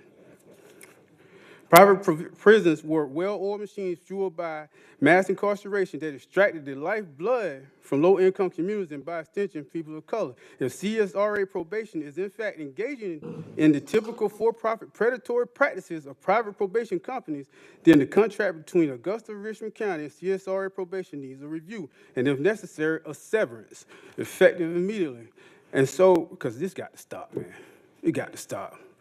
And so we are requesting the following, that Augusta, Richmond County conduct an immediate review, the Administrative Services Committee, because they're the ones that issued the contract, that Augusta, Richmond County conduct an immediate review of the practices of CSRA probation to ensure the following, that individuals under CSRA probation supervision are not facing deaths that are exponentially higher than their initial penalty, that probation sentencing and payment periods of individuals under CSRA probation are not being maximized for profits, that CSRA's probation collections practices have not included setting unnecessarily high payment plans, arresting or threatening to arrest its probationers for non or partial payments, increasing the frequency of reporting requirements that those under probation must follow, and that none of CSRA probationers are at risk or have been incarcerated for debt.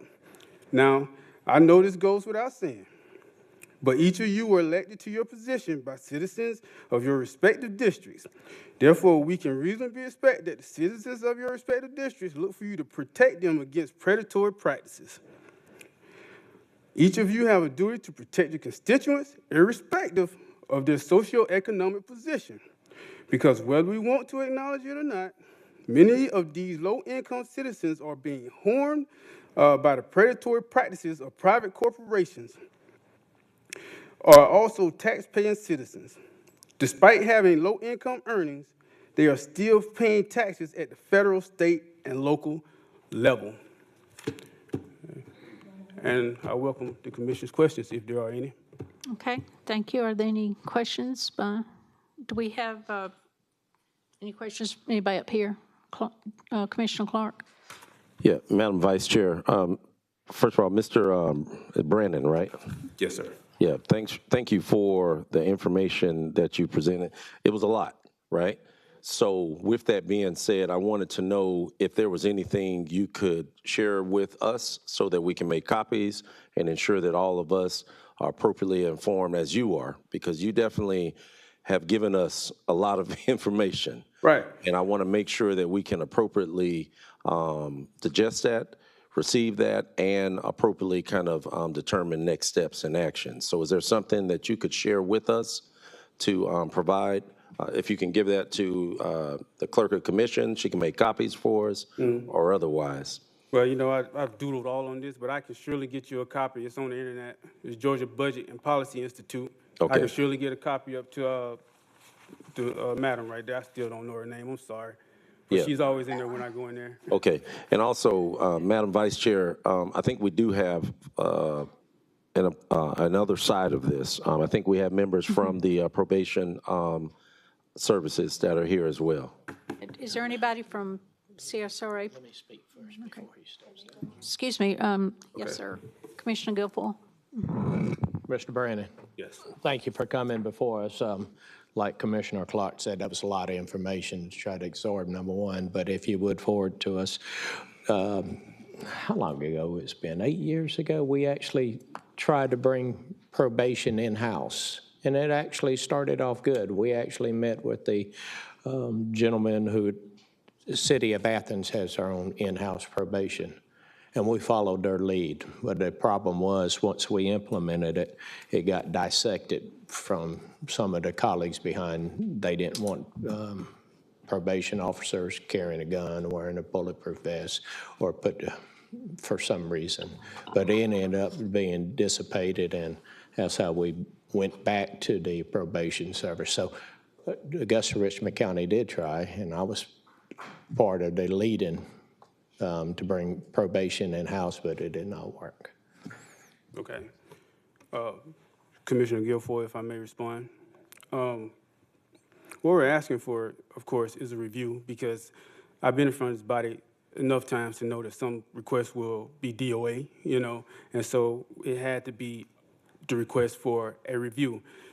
I understand that, you know, if you have any reservations of bringing the probation in-house, I want you to consider that the people that it is harming, and because of the certain communities are being disproportionately affected, I think that is the reason. Well, we think, because it was given to me by someone else, we think that is the reason that no one's really making any fuss about it. You know, look, these practices are predatory, Commissioner Guilfoyle. It's clear as day. When you're putting some people on probation at the highest level and releasing them at the lowest level, it's clear as day that it is a for-profit scheme. We can't get around that fact. And whether or not we want to say it openly, because I don't want anybody to say anything that might affect them politically, but we know it in our heart. We know it in our heart. This ain't right. And far too often, this vulnerable group of low-income people are the ones that are always being targeted because they don't have the resources and they don't have the voice. We know that. That's right. And we're just asking for a review. We didn't say cut CSRA probation off. That's not what we're asking for. Vice Chair, can I ask the administrator a question? Yes. Madam Administrator, who actually oversees the probation? Is it the judges? Is it the sheriff's department? Who oversees that? It actually works hand in hand with our courts. Mr. Martin really works with this as it relates to the probational services. Okay. It would be nice to get a report back from him on the, if they do any kind of check and balances on it. Yes, sir. But we do have two representatives here from absolutely. CSRA. I've seen them sitting back there the entire day. And lastly, if you want to discuss this with the author of the report, we are in constant. He's actually watching this session right now. If this discussion is going to carry on, he's willing to come down. It's just such short notice. That's the reason he didn't come today. But he conducted a study, and he doesn't mind coming to Augusta if necessary. All right, That's it. thank you. Okay. Yes, sir. Hi, could you state your name and your address, please? Gladly, Commissioner. My name is Steve Queen. I'm a director with CSRA Probation Services. I actually reside in Cartersville, Georgia, 19 Spring Folly in Cartersville, Georgia. Okay. Can we hear your thoughts on Be glad on to. this? And let me start off by saying that we share Mr. Brandon's concerns about the negative impact of probation supervision or even any legal proceeding on anyone that comes into our care. We're always cognizant of that. Try to work with them to make sure they get through the legal process, their court process, as best they can without any negative impact. Unfortunately, sometimes our hands are tied because we don't ultimately make all the decisions, the court does. Our job is to be a conduit of information from that offender's supervision and their conduct back to the court. If they don't comply with the conditions of probation, then we're responsible for bringing them back to court so the judge can review their case and their actions and make a determination of what needs to occur. And I can tell you, and my colleague here, Ms. Bowdry, can tell you because she's in court in Augusta, Richmond County State Court every day, it is almost never that the court revokes someone to be incarcerated because they have not paid their fine. Typically, it's added other things that they haven't done. They failed to report, failed to do community service, failed to do treatment, committed an additional offense, criminal offense, which is usually at the top of the list. And from what my colleagues tell me, that's the number one reason that they are reincarcerated. The court here bends over backwards also too, like us, to make sure individuals aren't negatively impacted. So let me start off by saying that. But I'd also like to address the Georgia Budget and Policy Institute report and clarify some things that are in this report that are not portrayed accurately. As you recall, in the summer of 2019, Augusta contracted with our company to take over the probation services for the courts here in Augusta from a county-operated department. At that time, that department had dwindled down to only about 5 or 6 staff managing over 9,000 probationers at that time. And I can tell you, being a 30-year probation officer, that doesn't work. That is chaos in the making. So that was a task that we had, not only to provide service to the courts from day one, but also to transition that caseload into our services and our case management system and ultimately find the correct disposition for all those cases. So you saw in 2019 and 2020, the reports that we submit on a quarterly basis, the Department of Community Supervision, that is the state agency responsible for oversight, we're required to submit them quarterly reports on our case statistics. And that's where the Georgia Budget and Policy Institute got the information for their report. Well, all of those cases that we transitioned in, those basically delinquent cases, 9,000 plus, had to be transitioned to our case management system and ultimately reported to the Department of Community Supervision. So you saw our numbers in 2019 and 2020 get very much inflated. 2/3, 3/4 inflated from what their norm is. After the end of 2020, in the years 2021 through 2024, you see those figures normalize. So we wish they would have we didn't even know they were doing this article and this report or doing this analysis. We wish they'd have reached out to us and asked us, hey, we're seeing this. Can you provide any response to it? We'd have been glad to explain it to them. As a matter of fact, we'd have asked them, hey, 2019, 2020, don't look at those numbers. Judge us on 2021 forward, because that's when we got all that cleanup work done, and you'll see a more normal set of figures that would probably fall in line with what you would expect. But I can assure you, this circuit that I am familiar with and worked with many, many years does not place anyone on probation and at a greater frequency or less frequency than any other jurisdiction that we manage in the 150 courts in Georgia that we supervise. And the biggest distinction I would tell you from my experience is that the courts in Augusta are more sensitive to the due process considerations for their defendants than any other court I've served in the state of Georgia. And that's a fact. Thank you, We sir. try to echo that as well. Thank you. Thank you. Commissioner Clark? Commissioner Scott was in before I was. I'm so sorry. I'm still learning. Commissioner No, ma'am. Scott? May I ask a question? Well, make a statement and a suggestion, even though I'm not on this committee, Sure, maybe someone please. could move this forward. We have a jail population meeting, and I think this is something that we should look at with the jail population. Mr. Jackson is not here, and I believe he's the one that heads that committee up. And if it's all right, I'll ask someone from the administrative service to move this over to jail population so we can look at it and make some determination. Thanks all for what you're saying, and we need to make sure everybody's on the same page with that. So if I can get someone from the committee to recommend that we send this over to jail population, please. Okay.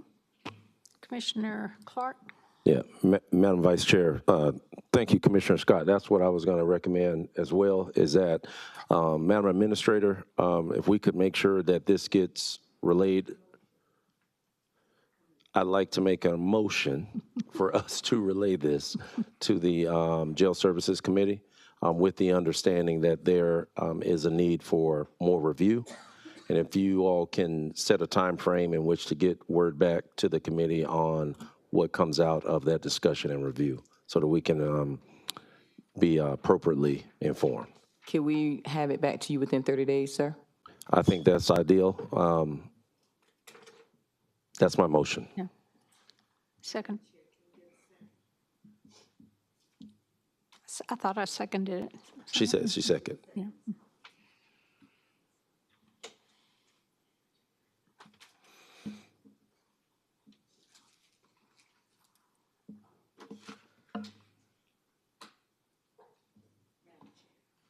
Yes. Yeah. Trying to here. There we go. It's unanimous. Okay. I think the last one. Thank you. Number 12. Thank you, guys. Appreciate it. That take us to 12, ma'am? Yes, please. Okay. Item 12, discuss board and authority member eligibility. Okay. Commissioner Guilfoyle. Thank you, Madam Vice Chair. Bringing this up, it was just discussion that started last year as far as with employees on boards. And the employees at some of the boards actually supersede the other appointments that's on there. So the decision's basically made after the government. But some of the things we're going to need to find out, I guess, what employees is actually serving on the boards. And Madam Clerk, can you present that to us by chance? That employees of Augusta, Richmond County that are appointed to the various boards, authorities, ma'am. and commissions? Yes, ma'am.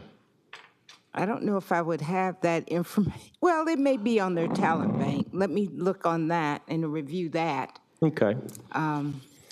And also, if there's any of them with expired terms that are being held over as well. What, that are employees? Yes, ma'am. Oh, okay. I don't know. Mr. Guilfoyle. Mr. Plunkett. I'm sorry. I'm not disparaging the clerk's office, but with there just being two members of the clerk's office, would it be appropriate for the law department maybe to assist them with coming up with that information? Okay, we can do that. So, Mr. Plunkett, you could actually get me that list if there's any open positions. And the other side of the coin is how are they appointed and how they are removed. Yes, sir. We could come up with that information for you. Okay. Madam Vice Chair, I know I'm not on this board, but And this is all related to current city employees? yes, ma'am. So, Okay, do we need to make a motion, yeah, task the clerk's office and legal? the attorney, like to direct the law department to draft a resolution and ordinance to disqualify individuals whose salaries are paid or funded by Augusta from being appointed to any Augusta board or commission, and for the law department to work with the administrator's office to provide a summary of all board requirements and members and bring it back in 30 days.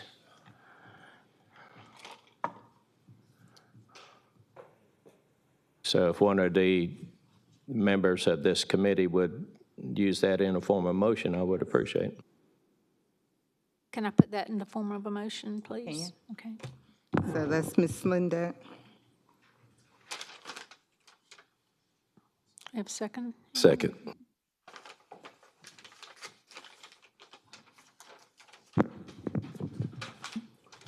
We're voting, ma'am? Mr. You have Lewis? discussion, Mr. Lewis. Excuse me, Commissioner Scott first. Thank, Go ahead. go ahead. Thank you, Madam Vice Chair. I would like to get a full reading of that motion, Ms. Bonner, Sir. and the intent of the motion. Yes, ma'am. Fine. You mind if I reply to Please Commissioner do, Lewis? yeah.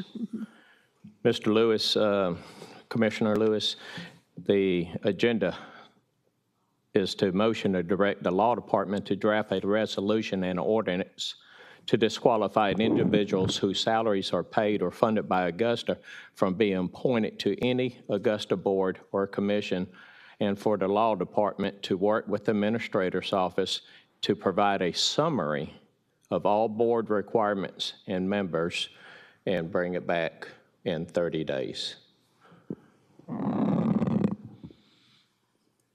Okay. Yeah, absolutely. You got to just disregard my scribbles on the back.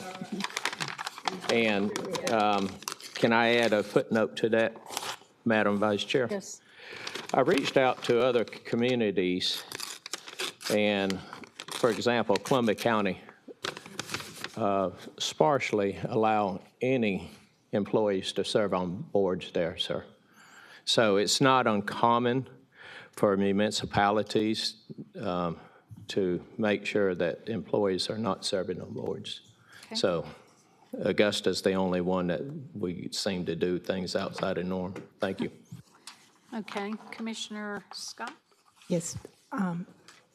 May I ask, this is a comment. I believe several months ago, when this issue first came up, Mr. Guilford, we actually had a work session where Augusta was not the only place, municipality that had employees that served on boards. In fact, I'm not sure, I guess we can pull the minutes. We had several economic development authorities that came in and said that all of the committee members was county or city employees. So I'm just trying to figure out where we are coming from. Land bank, I'm sorry, the land bank. I'm just trying to figure out where is this coming from? And if we're gonna do employees, I think there are other people we need to look at as well. May I reply? Yes. Thank you, Madam Vice Chair.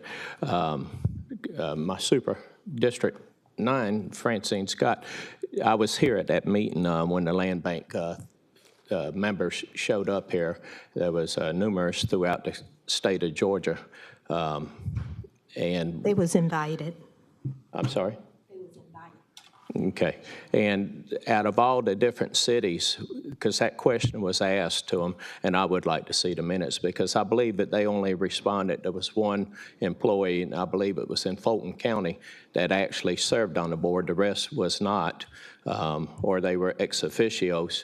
And that's what and to be truthful, the accolades that was given at the land bank was at the accomplishments of our HCD department that we had here. So, you know, I believe that we could do more, we could do better, having people, private citizens input that actually bring something to the table as well. I'm not saying that our employees don't, but if the employees serve, they need to serve as ex officio, then that way the citizens could have a better range or better control of any board than the employees. Thank you.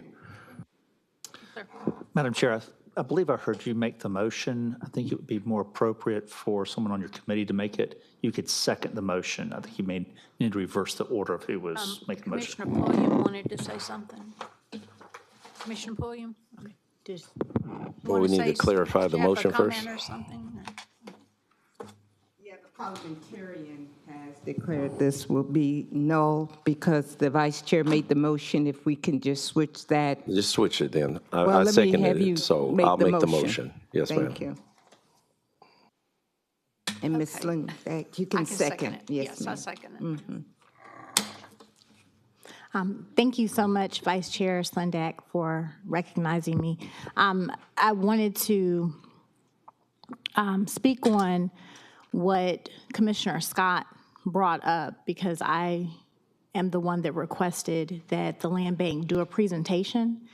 And the reason for that was so that we actually know and understand the inner workings of land banks across Georgia.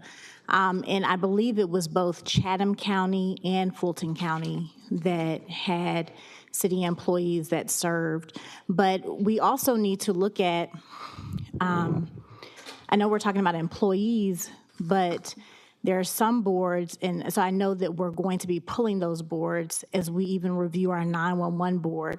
But even when we think about our construction board, I'm not sure exactly who is on that board, but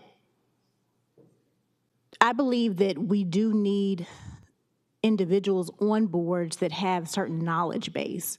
So when we're looking at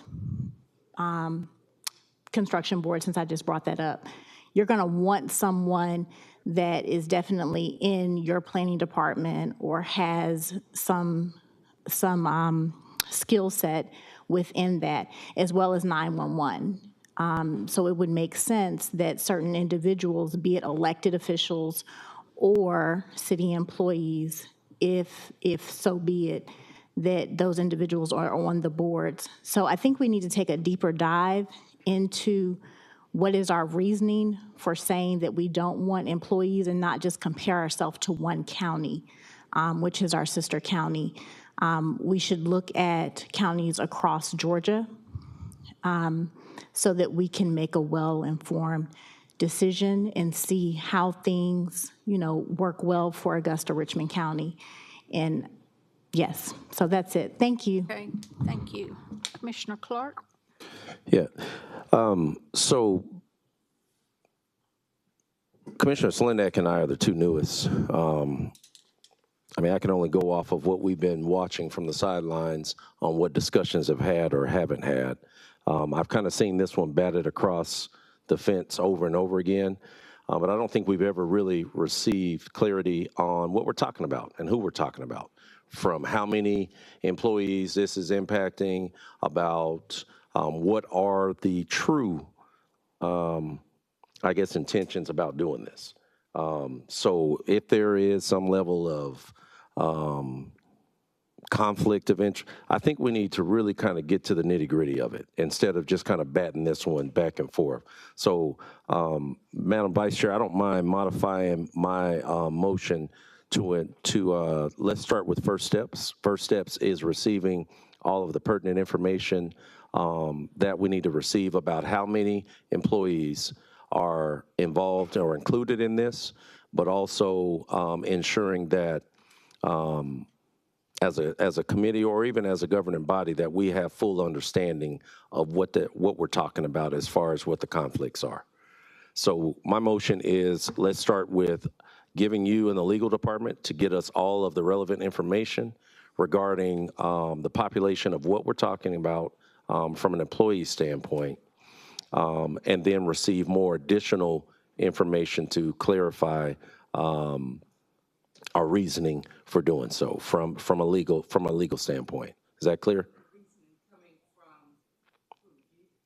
Not for me. I'm not qualified to make that decision, but we have our attorney that needs to really kind of give us some clear understanding from a legal standpoint. Oh, for the certain boards that have employees a part of those? Is that what you're saying?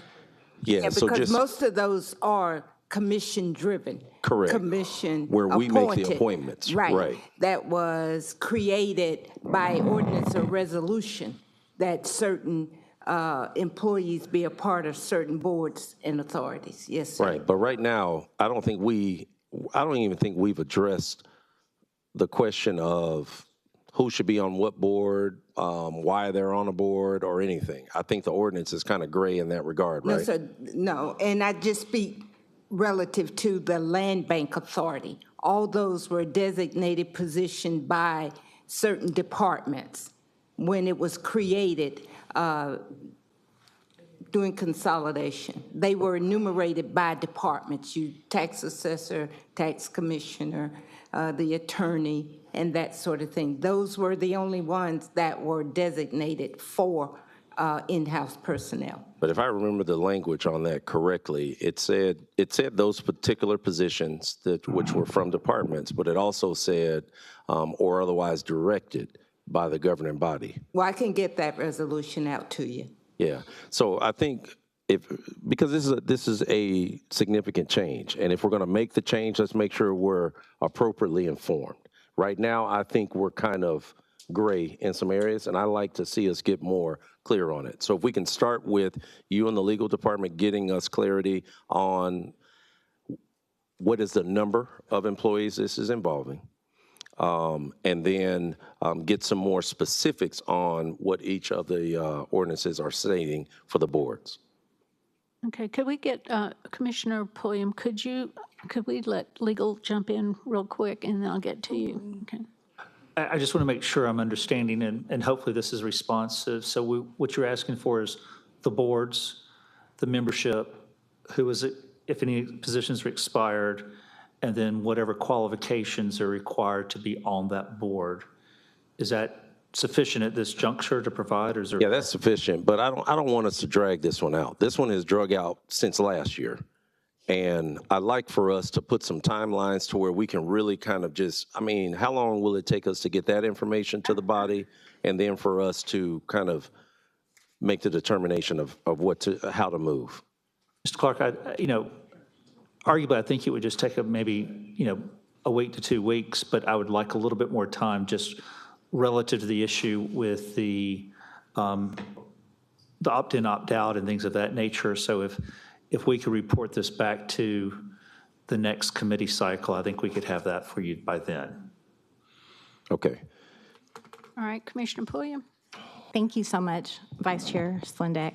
I wanted to, and I meant to address this as well. Well, not necessarily address it, but we hear a lot about which departments are getting accolades. And just to say that my personal belief is that all of our departments are doing a great job in their own right. No one's perfect. But I did want to mention this because I brought up the land bank as well as Commissioner Scott. And just to briefly, anyone that's watching this meeting or that's here, to give you a look into what our land bank does and how we should not continuously compare them or put them up against our HCD department. A land bank is a public authority created to hold, manage, and develop tax delinquent, vacant, and dilapidated and other properties. Land banks act as a legal and financial mechanism to transform vacant, abandoned, and tax foreclosed property back to a productive use. And I'm going to stop there because we need our land bank. In fact, the land bank holds properties so that HCD can continue on with some of the work that they do. And we need to make sure that we see where both departments are very much needed to help continue to move this government, Augusta Richmond County, forward. Thank you. Okay. Commissioner Lewis. Thank you, Vice Chair. Ms. Bonner, I think Yes, sir. the motion that Mr. Guilfoyle, Commissioner Guilfoyle gave you, and with Commissioner Clark inserting the last caveat, I think that perhaps it needs to be a substitute motion because it still has in the original motion about a resolution. So if you could read that. Read his motion again. Read the motion, but keep in mind of what Commissioner Clark inserted in the motion. So I need to make sure, because I'm going to be voting on this, and I need to make sure of what it is that I'm voting on. Okay, the motion was to direct the law department to draft a resolution and ordinance to disqualify individuals whose salaries are paid or funded by Augusta from being appointed to any Augusta board or commission, and for the law department to work with the administrator's office to provide a summary of all boards, requirements, and members. Okay, so draft a resolution. I hear all of that, and then Commissioner Clark says to obtain the information so that they can get we can get a better understanding of who's on the boards and what the boards represent. So that language was to be added into that. So are we still asking the law department to draft a resolution chronicling what city employees that are on boards when the information that Commissioner Clark requests is going to actually give you that information without drafting a resolution. So I'm trying to understand, do we want to have the information so we can make a better decision with this resolution, or are we compiling this all together? So that's what I need to know from the original motion person and Mr. Clark, who inserted the additional information in the motion. I think I had also, were we going to just get all the information together first before we're voting on? Yeah, that's what I was thinking we were going to do, was task. Make a substitute motion to do Right. that. To We need task. to make a substitute motion Yeah. to gather that information so that we can have that before we can. Right, I would agree with that, yeah. To compile the information? Is that what the motion will be? What Commissioner Clark asked. To compile the information. Who is on what boards, and of those people, how many of them are paid Or- by the city? Yeah, that are Just get city that employees. information Yeah. first, and then we can, yeah, move on to something else. Mhm. So that has to be made, that has to be a substitute motion. If Commissioner Clark will make that substitute motion. Do I have to substitute, or can I just withdraw? Can I just withdraw my previous motion and make that my motion? You can amend your motion. Okay. So let me amend my motion. Yes. Thank you.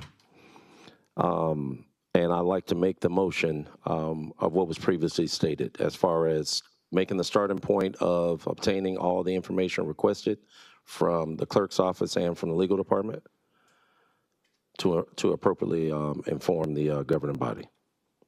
Thank you for asking for that point of clarity, Commissioner Lewis. I'll second the motion.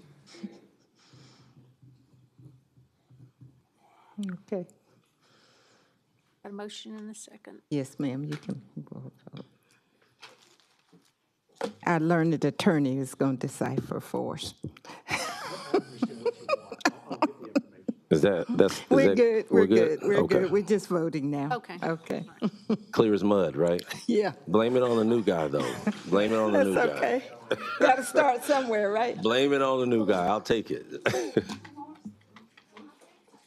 Mr. Clark, can we get you to vote for it? Yes, Thank ma'am. you. It's unanimous. Okay, there being no further business, this concludes administrative services. Yes, ma'am.